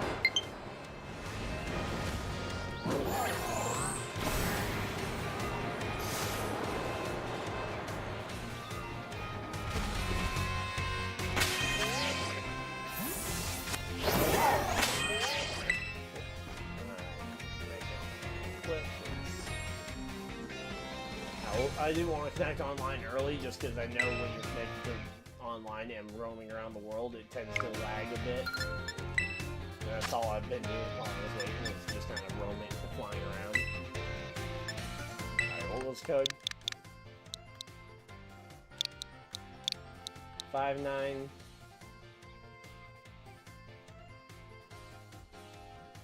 Alright, yeah, I haven't fought Blaziken yet either.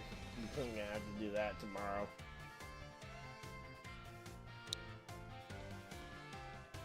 Alright, 5-9 what?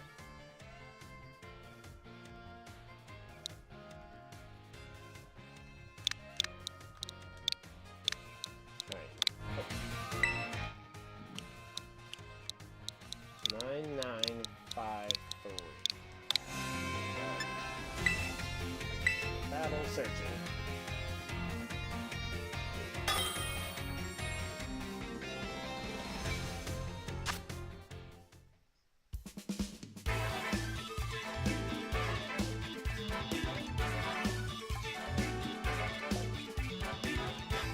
that would be a way to waste time.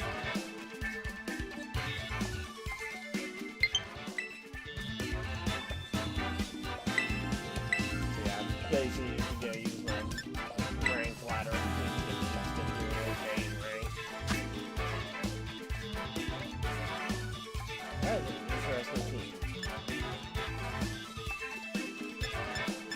Alright, well, hopefully that means I'll have the upper hand here. Not literally. Nothing on my team actually has to move upper hand. Figure I should clarify that for you. Cappuccino can't run upper hand? Chin Cappuccino? Okay, it seemed like from looking at some of the other Pokemon that get upper hand, it seemed to be a lot of the smaller, more supportive Pokemon. My computer literally crashed as we were loading into the battle.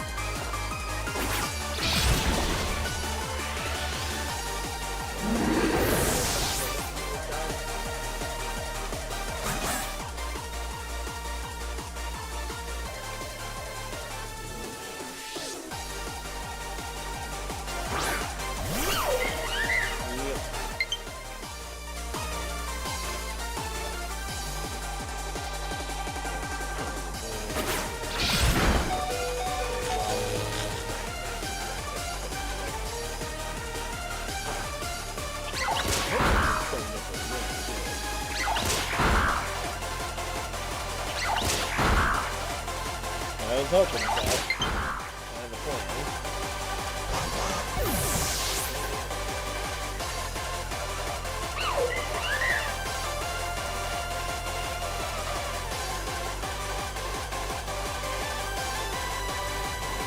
Did you play her? Oh. Alright.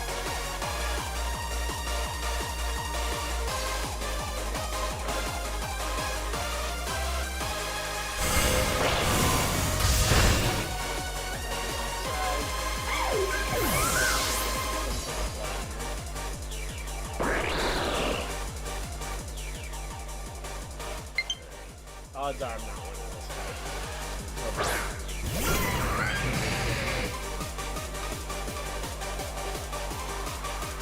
Hello. How's it going, random?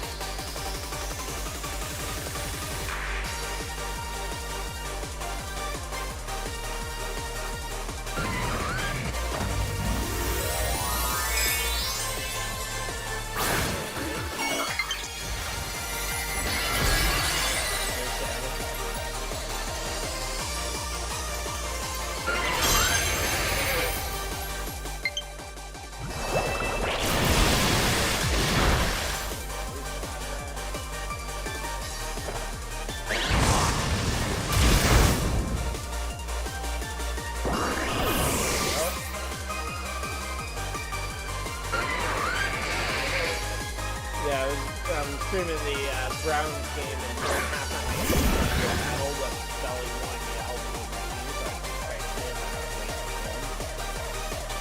but I figured since I didn't want to get in anything that could affect my rating, if Belly wanted to back out, I wanted to try and I wanted to do something that doesn't fill up back that time. So you can't run away from the basic pattern. I guess the item tracker, but not exactly great.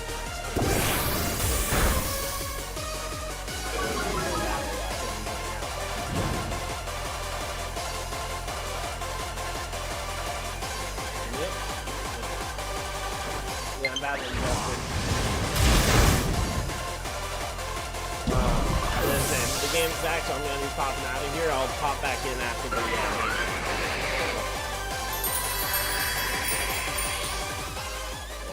Houston punts it away. Alright, I'm going to hop back over here. Alright, have a good night, guys. I'll see you guys later. Alright, here we go. So that, hey, we managed to get a win during halftime. Let's go. Back over here, because they just pointed it away. Oh, there's a flag down. What's the flag for? That was about the worst halftime I could have imagined there. Luckily, we didn't miss any chat during halftime.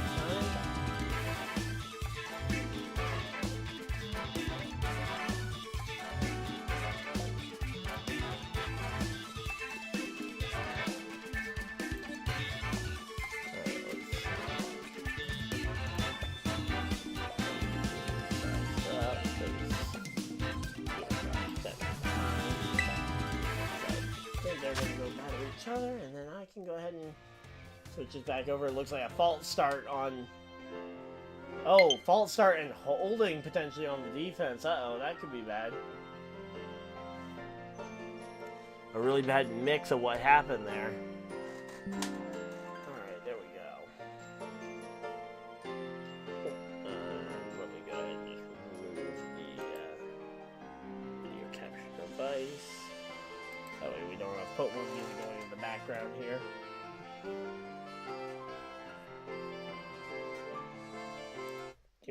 There we go. Alright. So there we go. We are all set. And we are back here. And oh, okay. So it's 4th and 4 for Houston. Again, they're getting ready to punt this one back away. Their punter is still out there, so they haven't like flipped their strategy to try and go for the anything else here.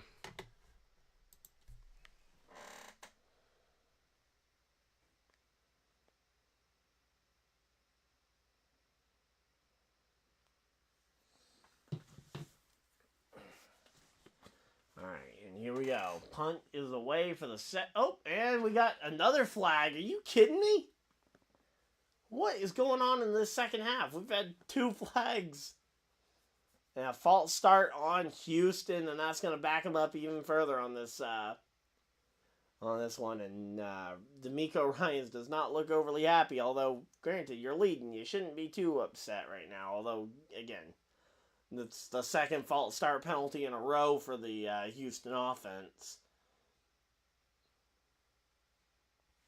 Alright, so now it's 4th and 9 for the Texans. They're going to be punting it away. Again, 3rd punt attempt, and third time's charm. Gets the punt away, and it is going to be... No, it's going to be out of bounds at about the 15, 14-yard line, something like that, and that's where Cleveland will take over after they come back, so...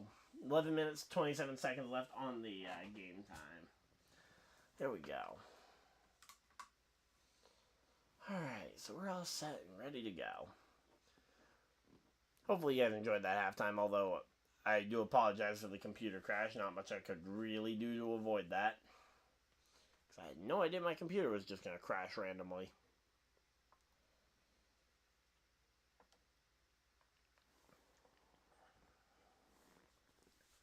I say, the computer is still at full charge, which is actually kind of impressive, but here we go.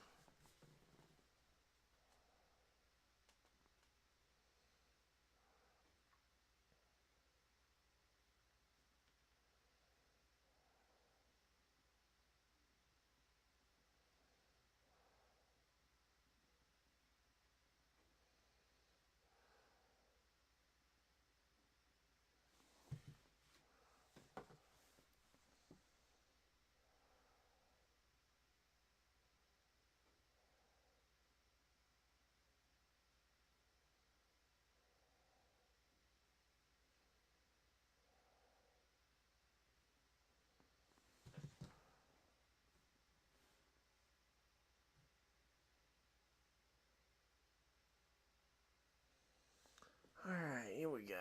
Alright, we're getting set and ready for... just waiting for the game to come back, and we'll be back in the swing of things here.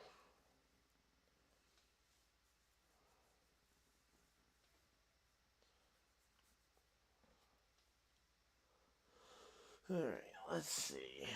Do they have at least the schedule? I know they don't have, like, the matchups set for Wildcard Weekend. Or, not for Wildcard Weekend, but for the divisional round. Let's see. Divisional...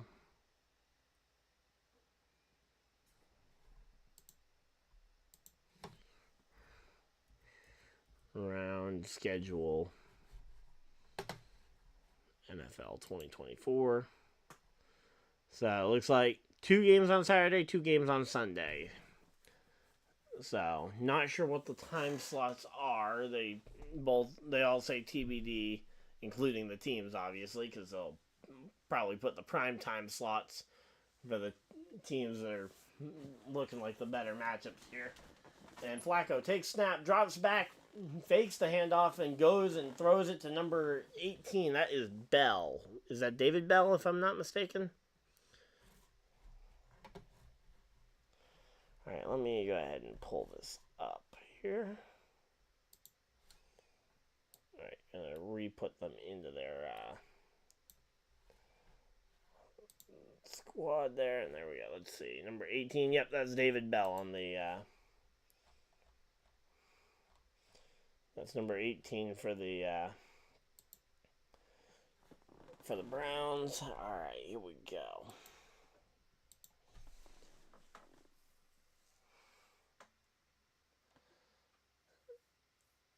Say whatever the Browns are doing, it is working at least for this drive. I mean, they got the first down here, which is better than they've done on the last couple of drives where it's just been 3 and out, 3 and out. Oh no! And there's another Texan down on the sideline. No, number 48 on the Texans. Who is that? Looks like 48. So that would be Christian Harris there. Yeah, there we go. Christian Harris. He's coming off the field. He got 100 tackles in the regular season, 7 tackles for loss, 1 forced fumble. Hey, that's a pretty good regular season right there. And now he's coming off the field, at least for now, with some kind of injury. Hopefully it's not too bad. As we got about 10 and a half minutes left in the third quarter here.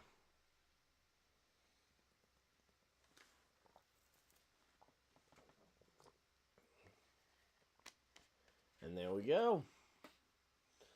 Up the middle there for Kareem Hunt, getting some good yardage. Honestly, he's putting together some pretty good yardage in with these plays. So here we go.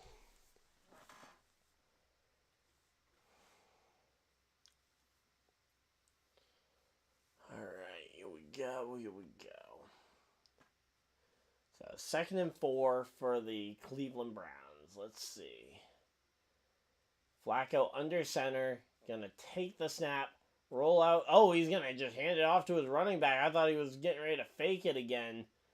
Gained about 1 or 2 yards before getting dragged like 4 yards back, but they should give him where the forward progress has stopped. So, essentially, in this case, it'll be the furthest he actually progressed. And here goes Jerome Ford coming out of the game, potentially just needing some rest, but at this point, this Houston Texans team, if they can stop him here, this could be a very tough one to pull back for Flacco. And if Flacco ends up missing out, this is probably the last shot we have at another Flacco Super Bowl here. And here we go. Takes snap. Fakes the handoff here and fires over the middle. Finds number 2. Amari Cooper over the middle there. For a first down, Cleveland. So Cleveland pulling off the first down there. And I say, Cooper manages to fake out the defender that was covering him. And ends up finding himself a little bit of clean real estate to get that pass completed here as we got 8 minutes. 27, 26, 25, 24, 23, 22, 21, 8 minutes, 20 seconds. 17, 16, 15, snap taken, fakes the handoff, and fires it to Jerome Ford. It was a low throw, but Jerome Ford manages to fight forward for about a yard as he falls on top of the flag. So the flag goes in, and say, what's the flag going to be for? What's the flag for?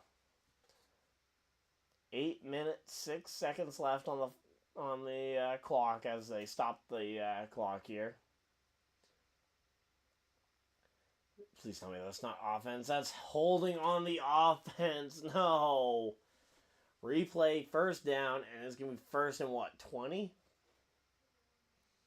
I think it's first and 20, and that's going to be a lot of yards to try and overcome here. Yep, first and 20 here for Cleveland. Oh, come on, man. I want to see this go well for Ernest. Come on. And here we go. Let's see. First and 20.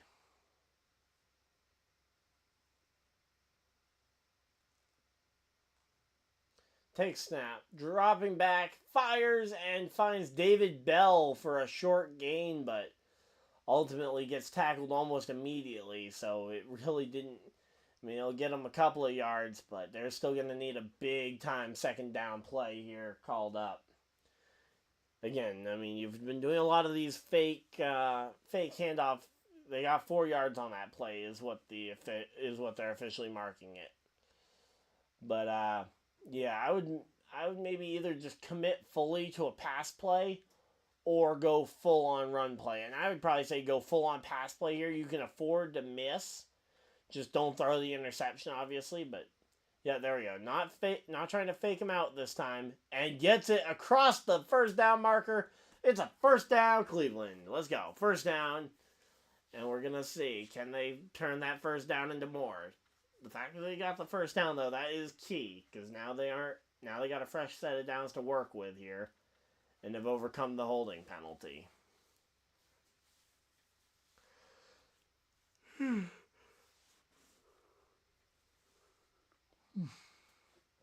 So Flacco, again, he's completed all but 4 passes on the day, which is actually a very impressive stat here. And let's see, Flacco takes the snap in shotgun, looking, fires it, and it's going to be intercepted! It's intercepted! Number 21 on the Texans, to the 40, to the 50, to the 40, to the 30, to the 20, to the 10. Touchdown, and it's a pick 6. Touchdown, Houston. And that is a game sealer at this point, it feels like. There we go. Oh, man.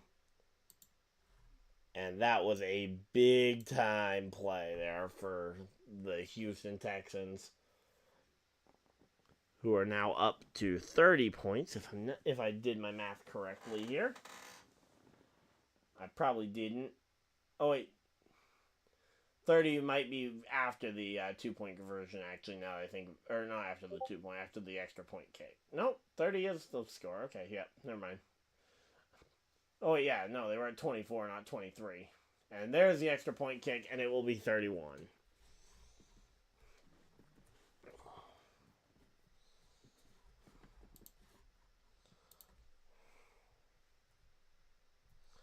So now it's 31-14, and the Houston Texans are looking like they may be headed to the... they are going to be getting ready to potentially go and fight against the...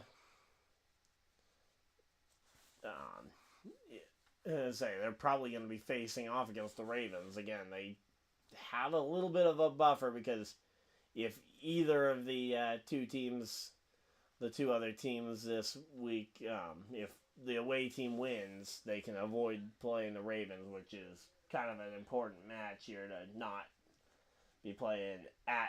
You don't want to be playing at Baltimore if you can avoid it.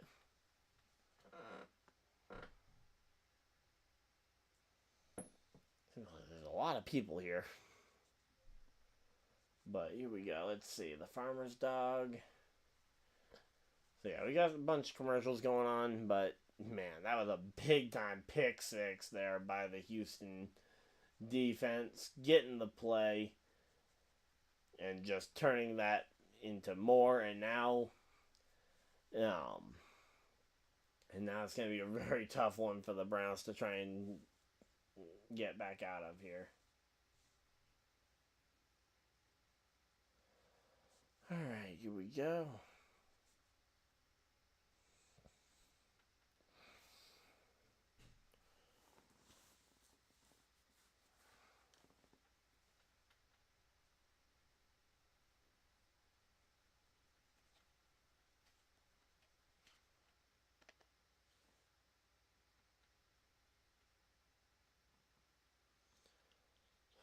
Here we go. Let's see.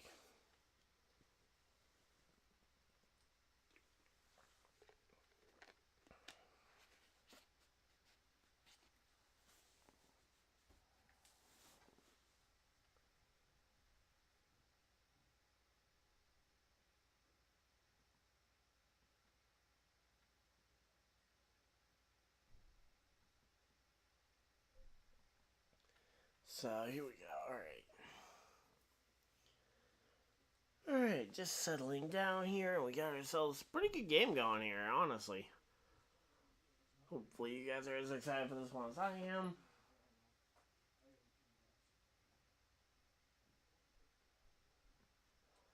Let's say Roger Goodell is at the game. Okay, well, hopefully nothing goes horribly wrong in this second half now that they've shown that Roger Goodell is actually here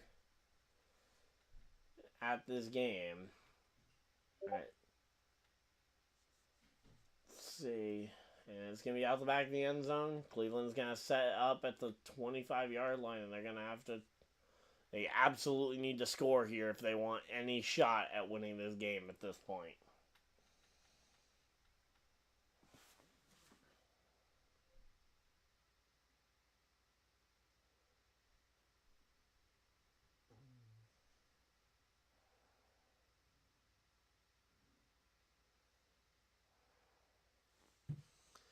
Alright, here we go. Let's see. Takes snap, fakes the handoff, and throws. Finds David Bell for a short gain. Gets about 4 or 5 yards there, depending on where they count that final step having been taken there. They only turned it over once today for the Cleveland Browns, but...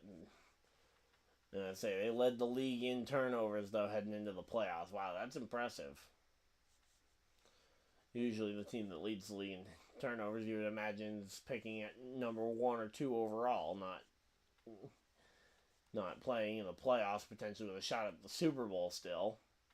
Outside chance at this point, but there we go. David Bell gets the catch, and he's going to go for the first down. And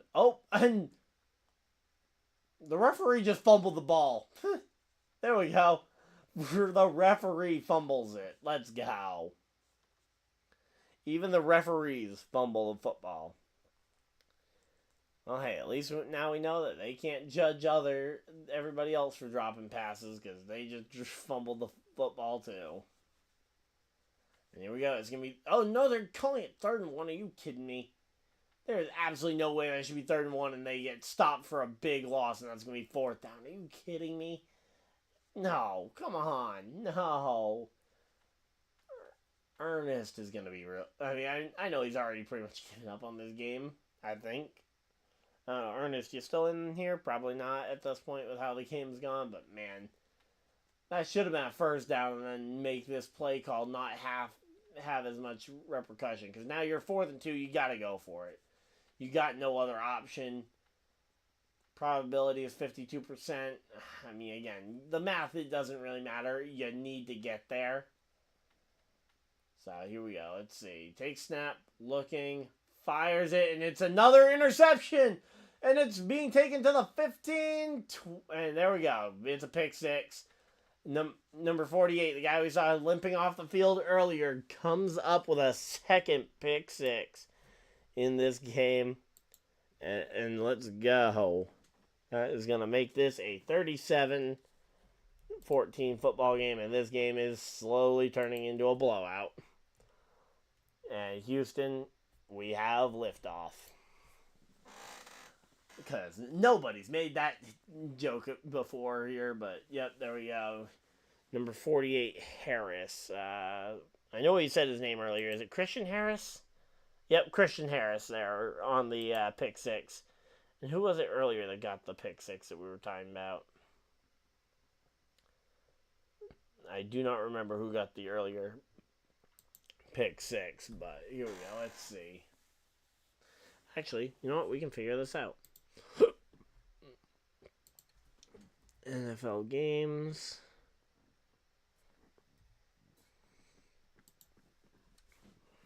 Alright, let's see. And they got the extra point kick, which means it's now 38. And there we go. All right, let's see. So who was the other interception by? Because I believe those are the only two picks. Yeah, those are the two picks that they've thrown. Who got the other one? It was, Xavier Hutchinson. Wait, no, those are the receivers. Who were the picks? Oh, Steven Nelson was the other interception. So Christian Harris and Steven Nelson, the two the two pick sixes brought back here, and now we've got ourselves a 38-14 football game. And I mean, again, the Cleveland Browns, they absolutely have to go for it at this point. They have absolutely no other option. But I don't see any way this game ends up getting brought back here at this point. Alright, here we go.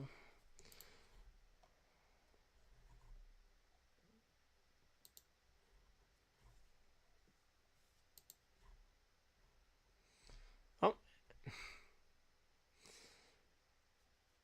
And my buddy that I was battling with got a shiny Pokemon. Good on him.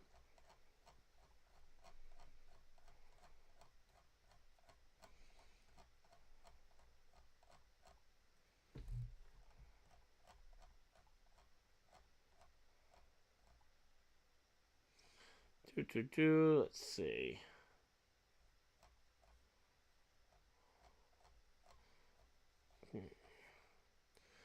Now this is a new ranked season here. Yeah, these shinies definitely seem to be just everywhere at this point.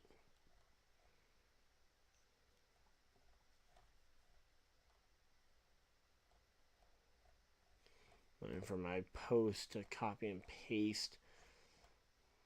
Alright, so New Year. We definitely did one in the New Year, right? What was the first Saturday of the New Year? It was the 6th. So that's what we're looking for is February 6th. And here we go. Or not February, January 6th. And we got ourselves, the punt is away. It's going to be out the back of the end zone.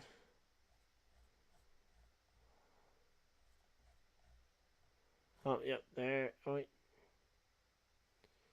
No, that's something else from the 3rd.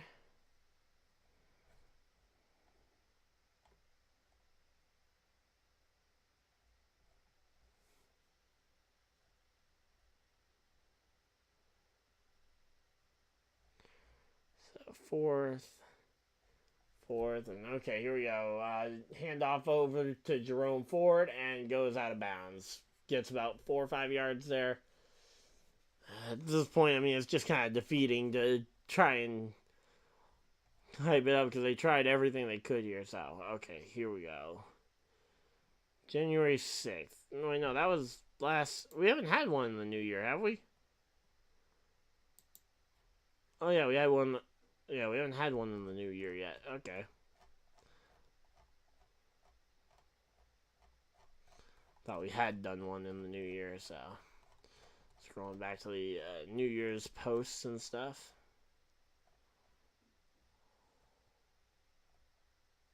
Alright, there we go. There's the post.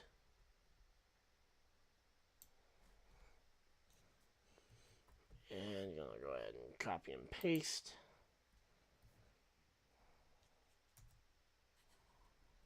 And jump to present. There we go. And I'm gonna react with the thumbs up. There we go. Alright, 3rd and 6. And there we go. Converted for the Browns. Let's go. Hey, something positive going their way. Still a long way to go in this game. 3 minutes, 20 seconds left in the 3rd quarter. They still got over a quarter of football to play, but man, it has been a disastrous few minutes for them.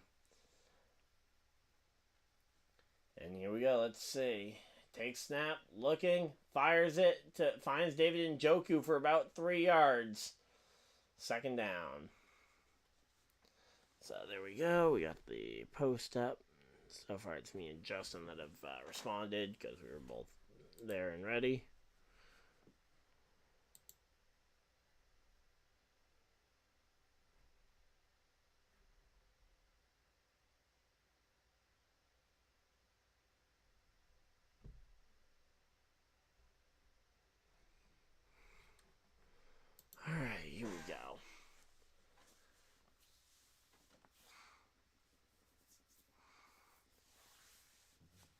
low throw for an incomplete pass there. Now there's another Browns line.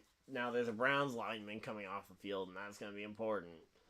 They need those Browns linemen here.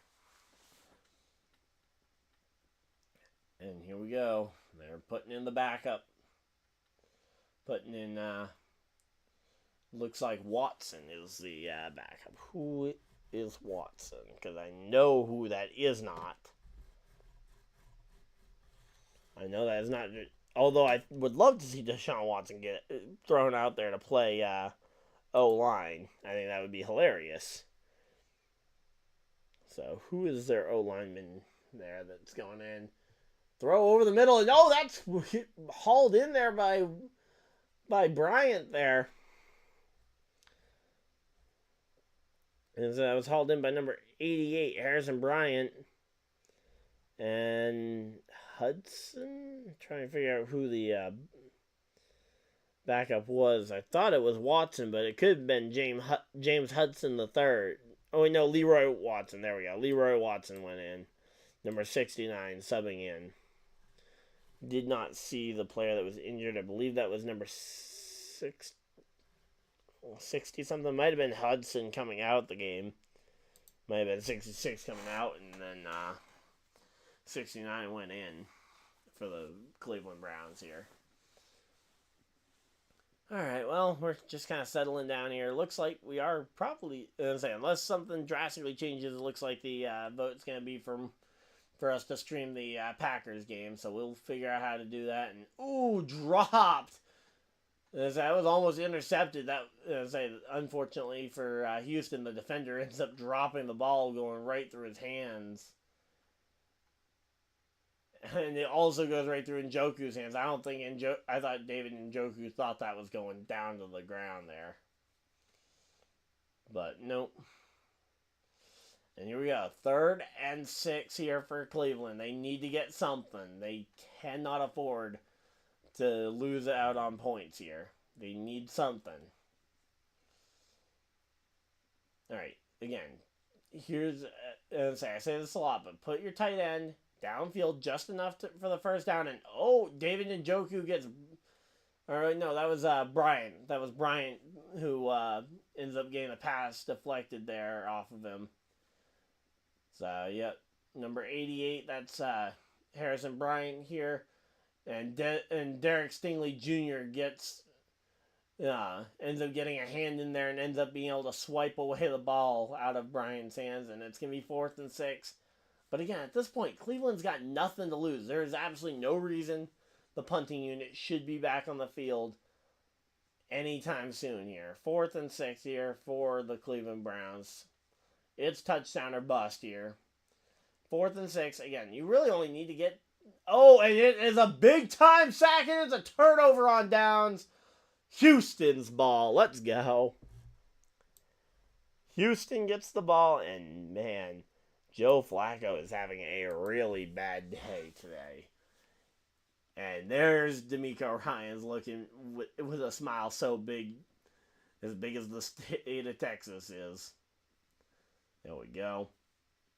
So that sack ends up getting it turned over on downs just around the 45-yard line, I believe. So it's going to be a big one, but man... Again, the Browns couldn't afford to miss out on points there. They missed out, and now all of a sudden, we got ourselves a 38-14 game, and now the Texans have the ball again, and they can they can't take a knee, obviously. There's way too much time on the clock, but they can just throw passes over. They can throw short little passes over the middle and run the football to just absolutely drain the clock here if they want to. Try and get this game over with early.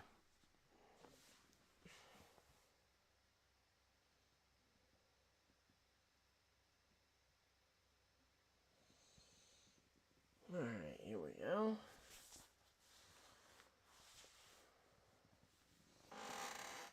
Well, hey, you know what? At least the stream has actually been pretty decent so far tonight, aside from the crash at halftime, which was really disappointing. Alright, here we go.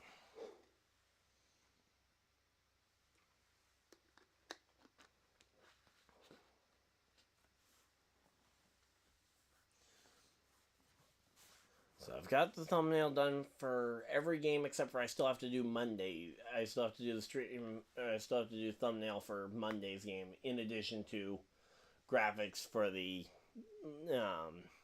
Packers game, because it seems like we're going to end up doing the Packers game too here. So let's see. They're showing some sort of ad for a bunch of Peacock shows. And welcome everybody to LiveStream. Wow, we got 8 people hanging out in here. Thank you guys for everybody that's tuning in. Of course, if you guys are new here, hit the like button and subscribe so you guys don't miss any future videos of live streams. But yep, I am going to be, I'm not going to be able to stream the night game tonight, but it looks like we're going to end up doing 2 streams tomorrow, both games tomorrow. We're going to have a doubleheader. We got, for sure, the Lions and, we got the Lions-Rams game at night, but it's looking like, according to the vote, it looks like we're going to end up doing the Packers game too. Again, I'm going to wait to call that one official at the end of the game, but it is leaning heavily towards towards us streaming that game. So, here we go. Hey, Random, how's it going? And yeah, you got no idea what's going on here. We got, pass over the middle there, and yep, Nico Collins gets the pass for the Texans. So, Texans are just trying to run down this clock here. I mean, they've got 16 minutes and 11 seconds left on the game clock overall. 1 minute and about 1:05 left on the third quarter. So, right now, again, Houston's just trying to run the clock down here. They got the first down here. And let's see. Take the handoff up the middle for Singletary. Gets about 5, maybe 6 yards here as he falls down, and it is going to be a 2nd and about 4 here for CJ Stroud and the Texans. Again, I would be looking for probably a pass over the middle if I'm the Texans. That would be what I'm calling, is just short little slant routes over the middle, and mixing in the run game. Again, as long as you stay inbounds, you keep that clock ticking away. So, 2nd and 5. They only give him 5 out of 6. Okay, it was basically 5.5 based on where they placed the ball. So, there we go. Handoff up the middle to Singletary, and he gets about 1 yard and gets stopped. Hey, good defensive play there for the Cleveland defense.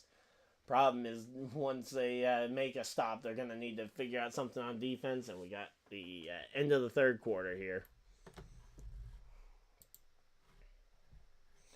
So, end of the third quarter, so we got 15 minutes left for the Browns to somehow pull this one back.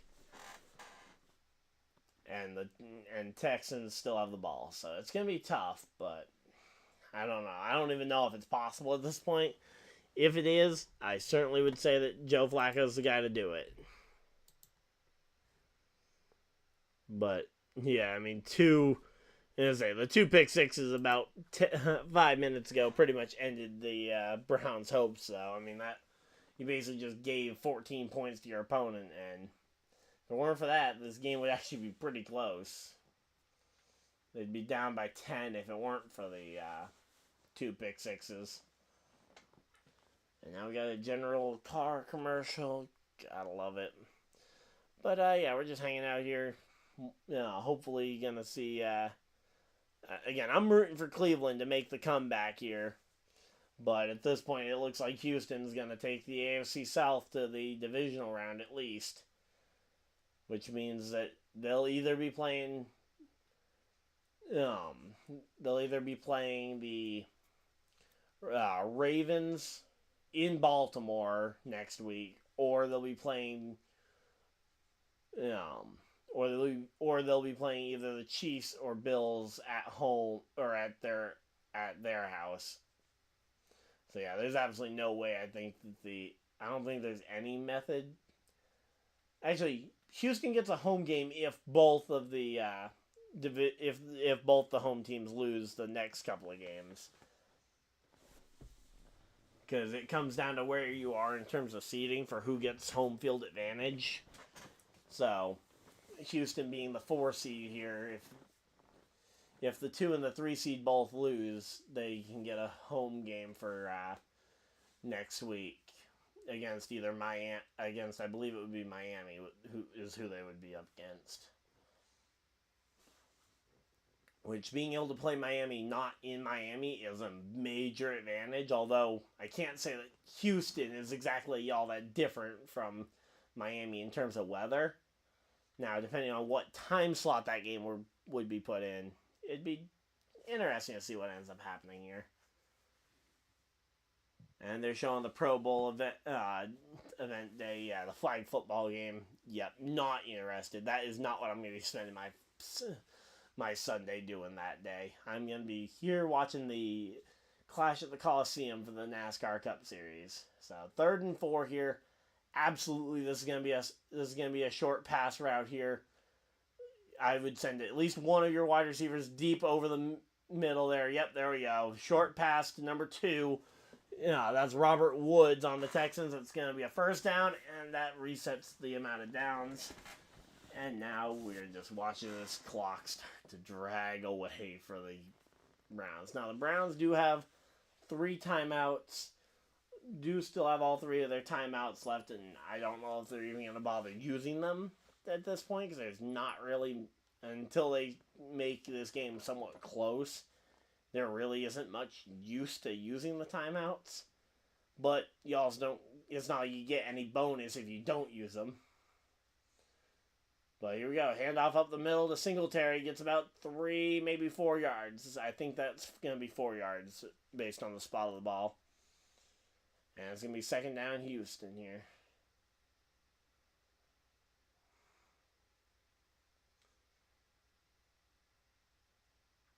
So the only quarterbacks over the last 50 years who have led the league in both yards per game and passing touchdown to interception ratio. Honestly, I think C.J. Stroud could still be an MVP candidate. I mean, his case was definitely hurt by the fact that he was injured. But, I mean, he's leading in yards per game and leading in touchdown to interception ratio on the regular season. And, oh, there we go. Handoff, and Singletary takes it to the house. And there we go. Devin Singletary, touchdown Texans. And that is going to absolutely start putting this game even further out of reach as they go 44 points up on the Cleveland Browns. I mean, if this was Deshaun Watson up against them, I would absolutely be loving this. If this were, yeah. But with the team that they got right now, I was really kind of hoping for a closer, more competitive game here. But yeah, they missed one tackle on him, and it's going to be extra point. Oh, how do you miss that? Oh, wait. They're going to call it good, but I think there might be an offsides here. It's going to be a flag here. Let's see. What's the flag for? I think it might be for jumping the gun here on going for it. So they're going to show the highlight here of the Singletary touchdown there. Evades the tackle from number 1 and runs into the end zone. So 14 to 45 points, and okay, they got it good regardless. So I guess the flag isn't going to affect that, which basically just means it was against the. It wasn't against Houston. So now we got 45 points being put up by the Houston Texans. If Houston puts up... And Houston hasn't thrown an interception yet today, have they? Yeah, no. 3 touchdowns, no interceptions. 252 yards on the day for Stroud. Stroud's also run it for 1 yard at some point. Not sure when that happened, but... Yeah, I mean, he's throwing it deep, and he's gotten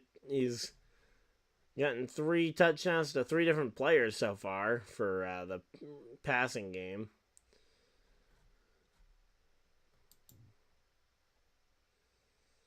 And then you got Kareem Hunt over on the Browns, who managed to run it in for a touchdown. There we go. There's Singletary's touchdown, and then obviously you got your 2 defensive scores as well.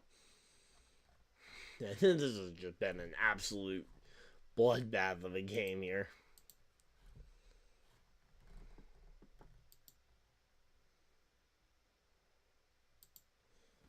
All right, here we go. Let's see what my friend said here.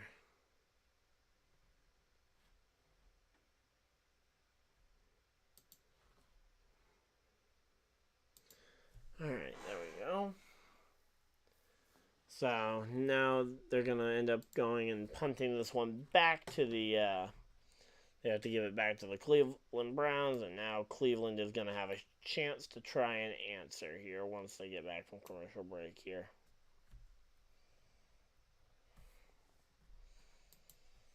Alright, here we go. So currently at commercial break, so you're not missing anything. We're just kind of hanging out here. Let's see, what do we got for...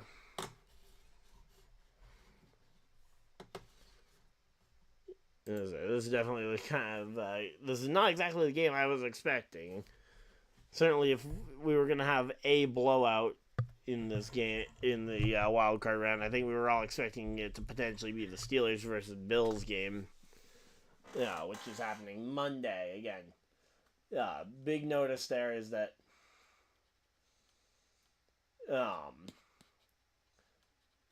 so yeah, the lowest remaining seed will play the Ravens, which could be the Texans, could be the Browns. But yeah, that Bills-Steelers game for the AFC got moved from tomorrow at noon or 1 p.m. Eastern time to 4:30 Eastern time for the on Monday. And handoff up the middle with Jerome Ford. He gets 3 or 4 yards there, but that's just not an effective play call here. I don't know what you're going to end up doing, Cleveland, but you got to do something.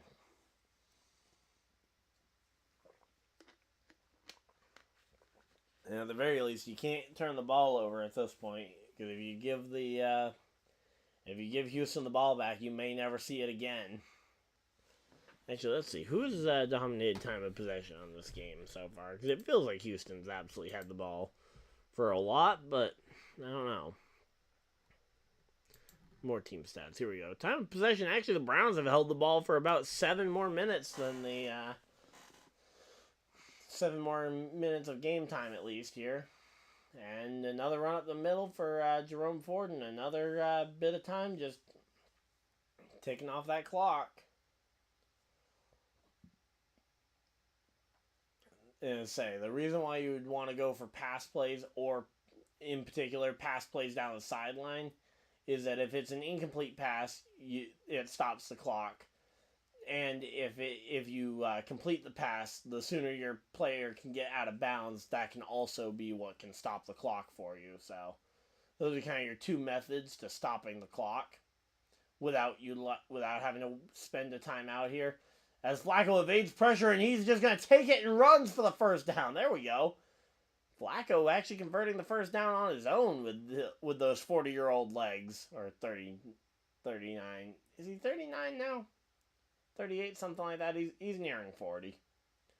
But Joe Flacco, he's shown this year that he's still a legitimate starter in the NFL. Or at least that he can be.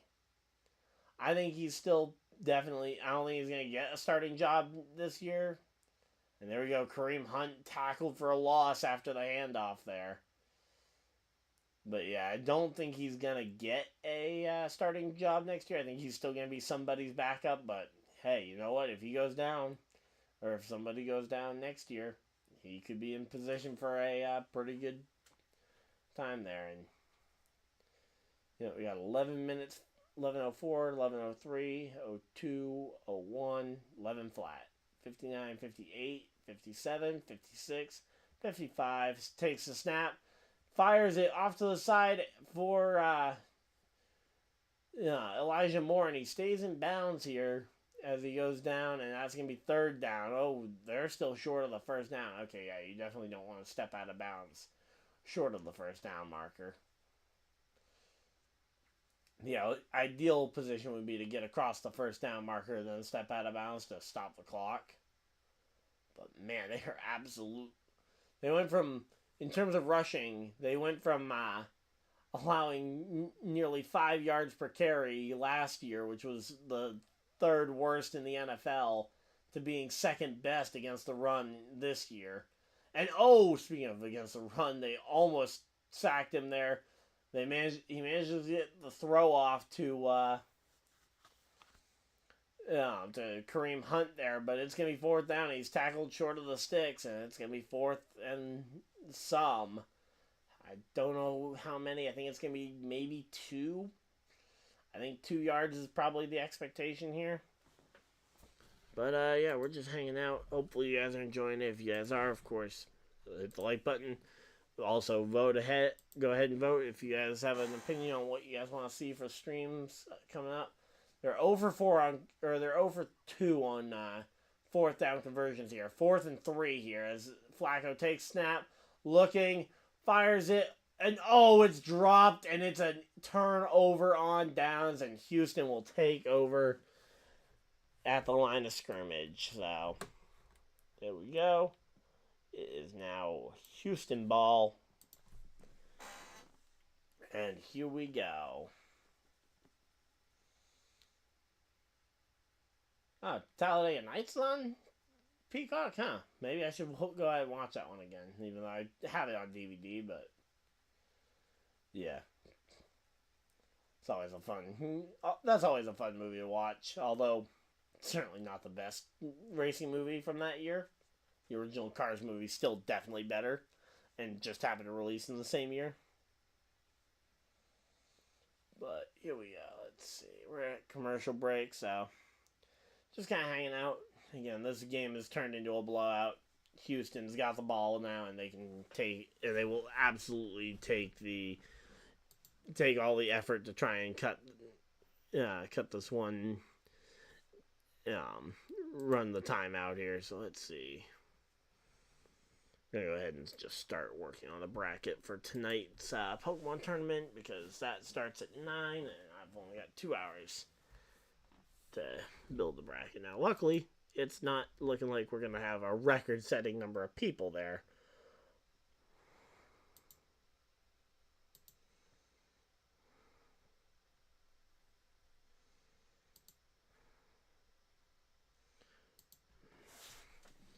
So, week 13, I believe it is, right? Let me see. Yep, week 12 was the last one we did, so week 13.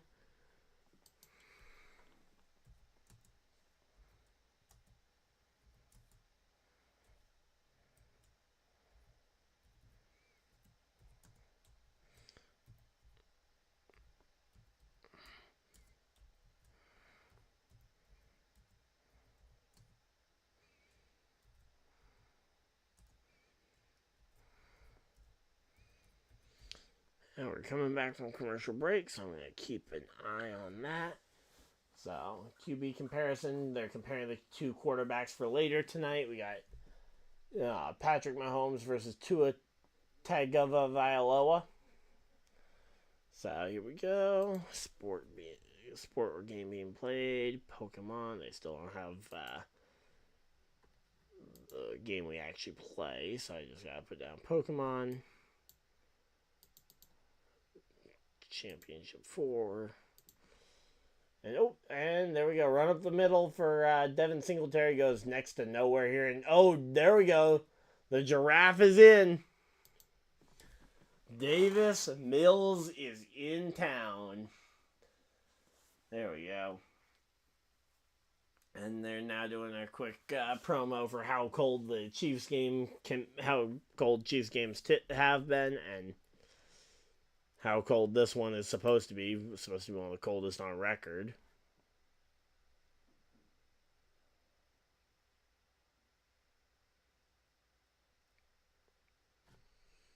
And here we go. Okay, so 2nd and 9 for Houston.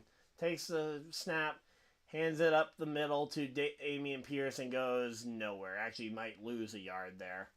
At this point, though, they've got the backups in, and there's absolutely, they're doing everything they can to just run this clock down. At this point, Davis Mills, you got to use that giraffe neck to try and throw the ball here.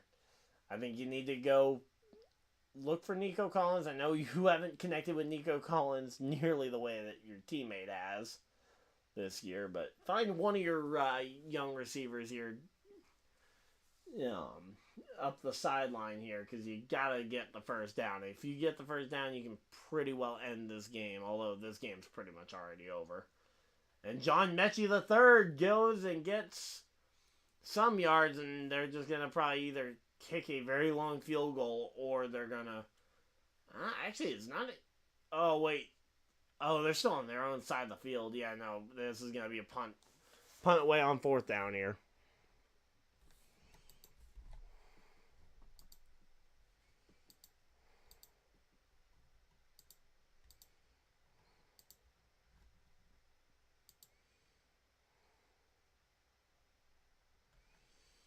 Alright, so again, we're going to see a punt away here on 4th down. Yeah, CJ Stroud on the sidelines, kind of celebrating a little bit with his team here. Case Keenum potentially getting suited up here. He might be going out. Oh, we got a flag. Uh-oh, what's the flag for? Oh, it's delay of game on Houston. So Houston was spending too much time trying to run down the clock and forgot that they actually needed to call a play here.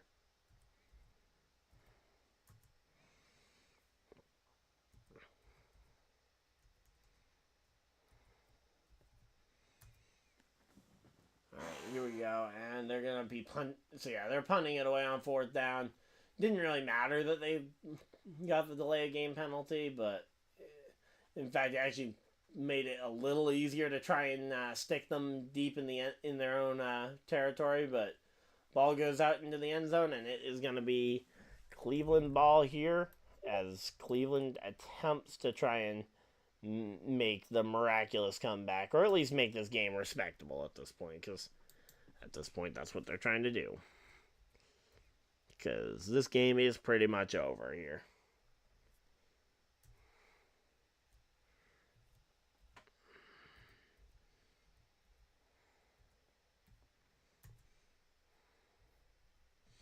Alright, let's see. Who else am I missing? Oh yeah, Tempest already went.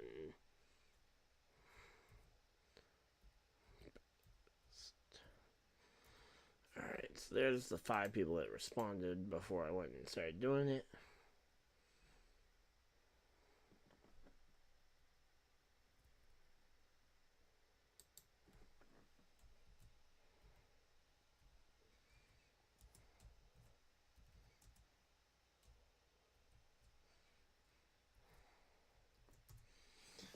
Alright, here we go.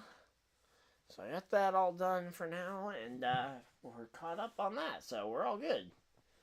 Alright, we're just waiting to see if Cleveland can try and mount any sort of offense here in the 4th quarter. Again, at this point, it's kind of late for them to have any real hope here, but...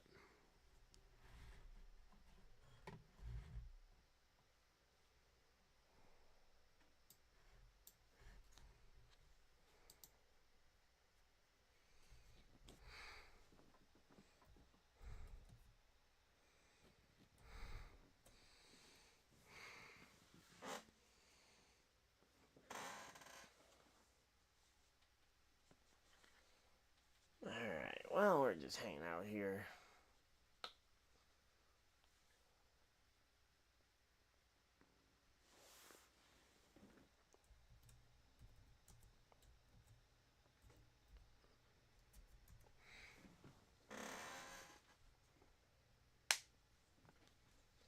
Alright, well, we're getting ready for the... Again, this is just going to be the rundown to the end of the game because...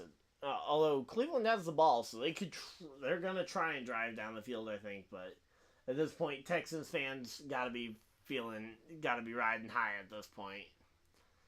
And, yeah.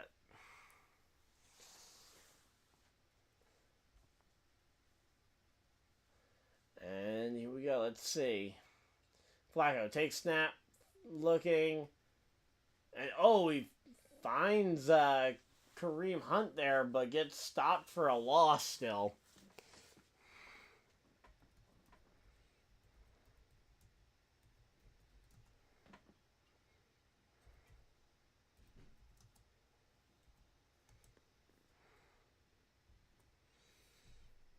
Alright, there we go.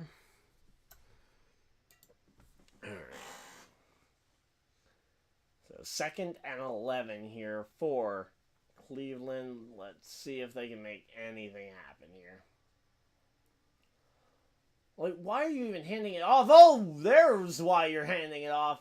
Goes all the way up to the, gets the first down there for Kareem Hunt and then gets hip drop tackled here.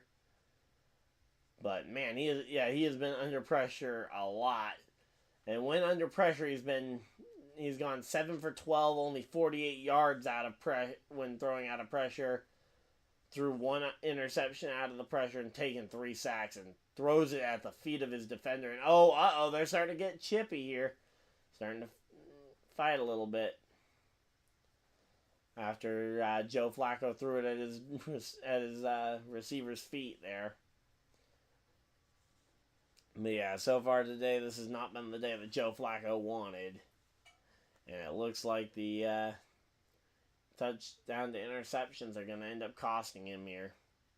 Although, again, right now, they are well behind pace to try and even make this because they've only gotten 2 touchdowns. Houston's gotten 4 rushing TD, or not 4 rushing, but 4 total TDs from the offense. So, I mean, right now, even if you factor in that he didn't throw those interceptions, this game would still very much be out of Cleveland's hand. They'd be down 2 touchdowns regardless. So, this is still way better than I think any Cleveland fan thought that the season was going to go when they saw their QB and their starting running back going down with significant injuries to start the season. And there we go. Whoever that was caught it and got it out of bounds. I believe that was David Bell there. Yep, David Bell, number 18 on the Browns. Manages to catch it, gets it. Did he not get it out of bounds? Because the clock is ticking and it's under 5 minutes to go. I guess that maybe. But CJ Stroud could be the youngest rookie to win a playoff game here. Brock Purdy, obviously last year's rookie surprise in the playoffs. We thought maybe last year we might see a rookie go to the playoffs as Flacco throws it to Elijah Moore here and gets tackled inbounds, and just watching the time ticking away nice and slowly. Not really sure if there's anything more they can do here.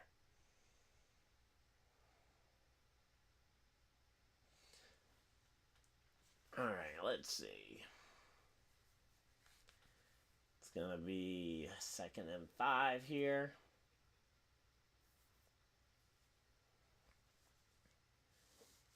Takes snap, looking, fires it over the middle and finds Amari Cooper. But again, tackled the inbounds. It's just taking more and more time off this clock and securing this win for Houston. So, honestly, I'd be willing to go and throw up final right now if it weren't going to confuse people that pop in here thinking the game isn't actually over. But yeah, no, this game is pretty much over here. 3.5 minutes left. And at this point, it almost seems like the Cleveland's draining the clock too. And again, we're not going to see them use their timeouts at this point because they don't want to. I don't think anyone wants to preserve this game here. But the Texans had an amazing draft this year, and their rookies are putting in work. Will Anderson Jr. and CJ Stroud taking it 1 and 2, and there goes Taylor Swift heading into the Chiefs Stadium to go watch Kelsey play here. So there we go, and there's literal ice just sitting on those seats. It's gonna be cold, and they fire it to Harrison Bryant there. Gets tackled inbounds as well, and again, we're just seeing the time tick away, and it's going to be 2-minute warning here. So we're going to see the 2-minute warning flash up here on, and there's just not much. Oh, are they going to try and run a play before 2-minute warning? They got a referee out there in the way.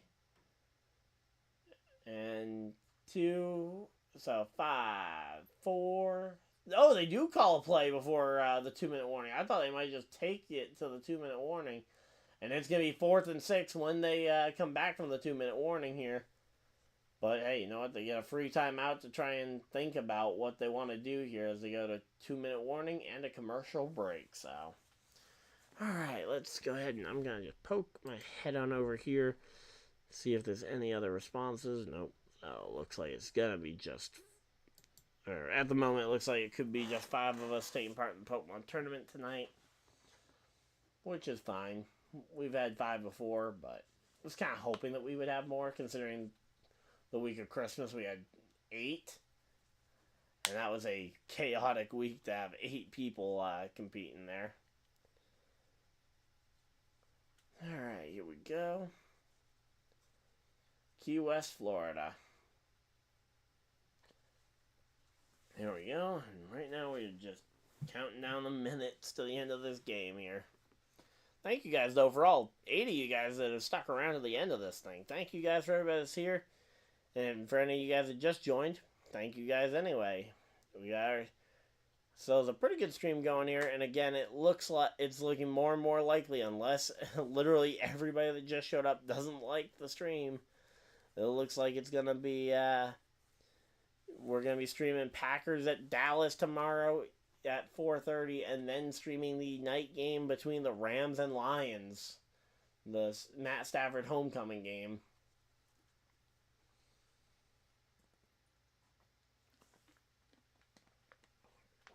Alright, so a couple of big games here. And then obviously we'll be doing Buffalo versus the Eagles.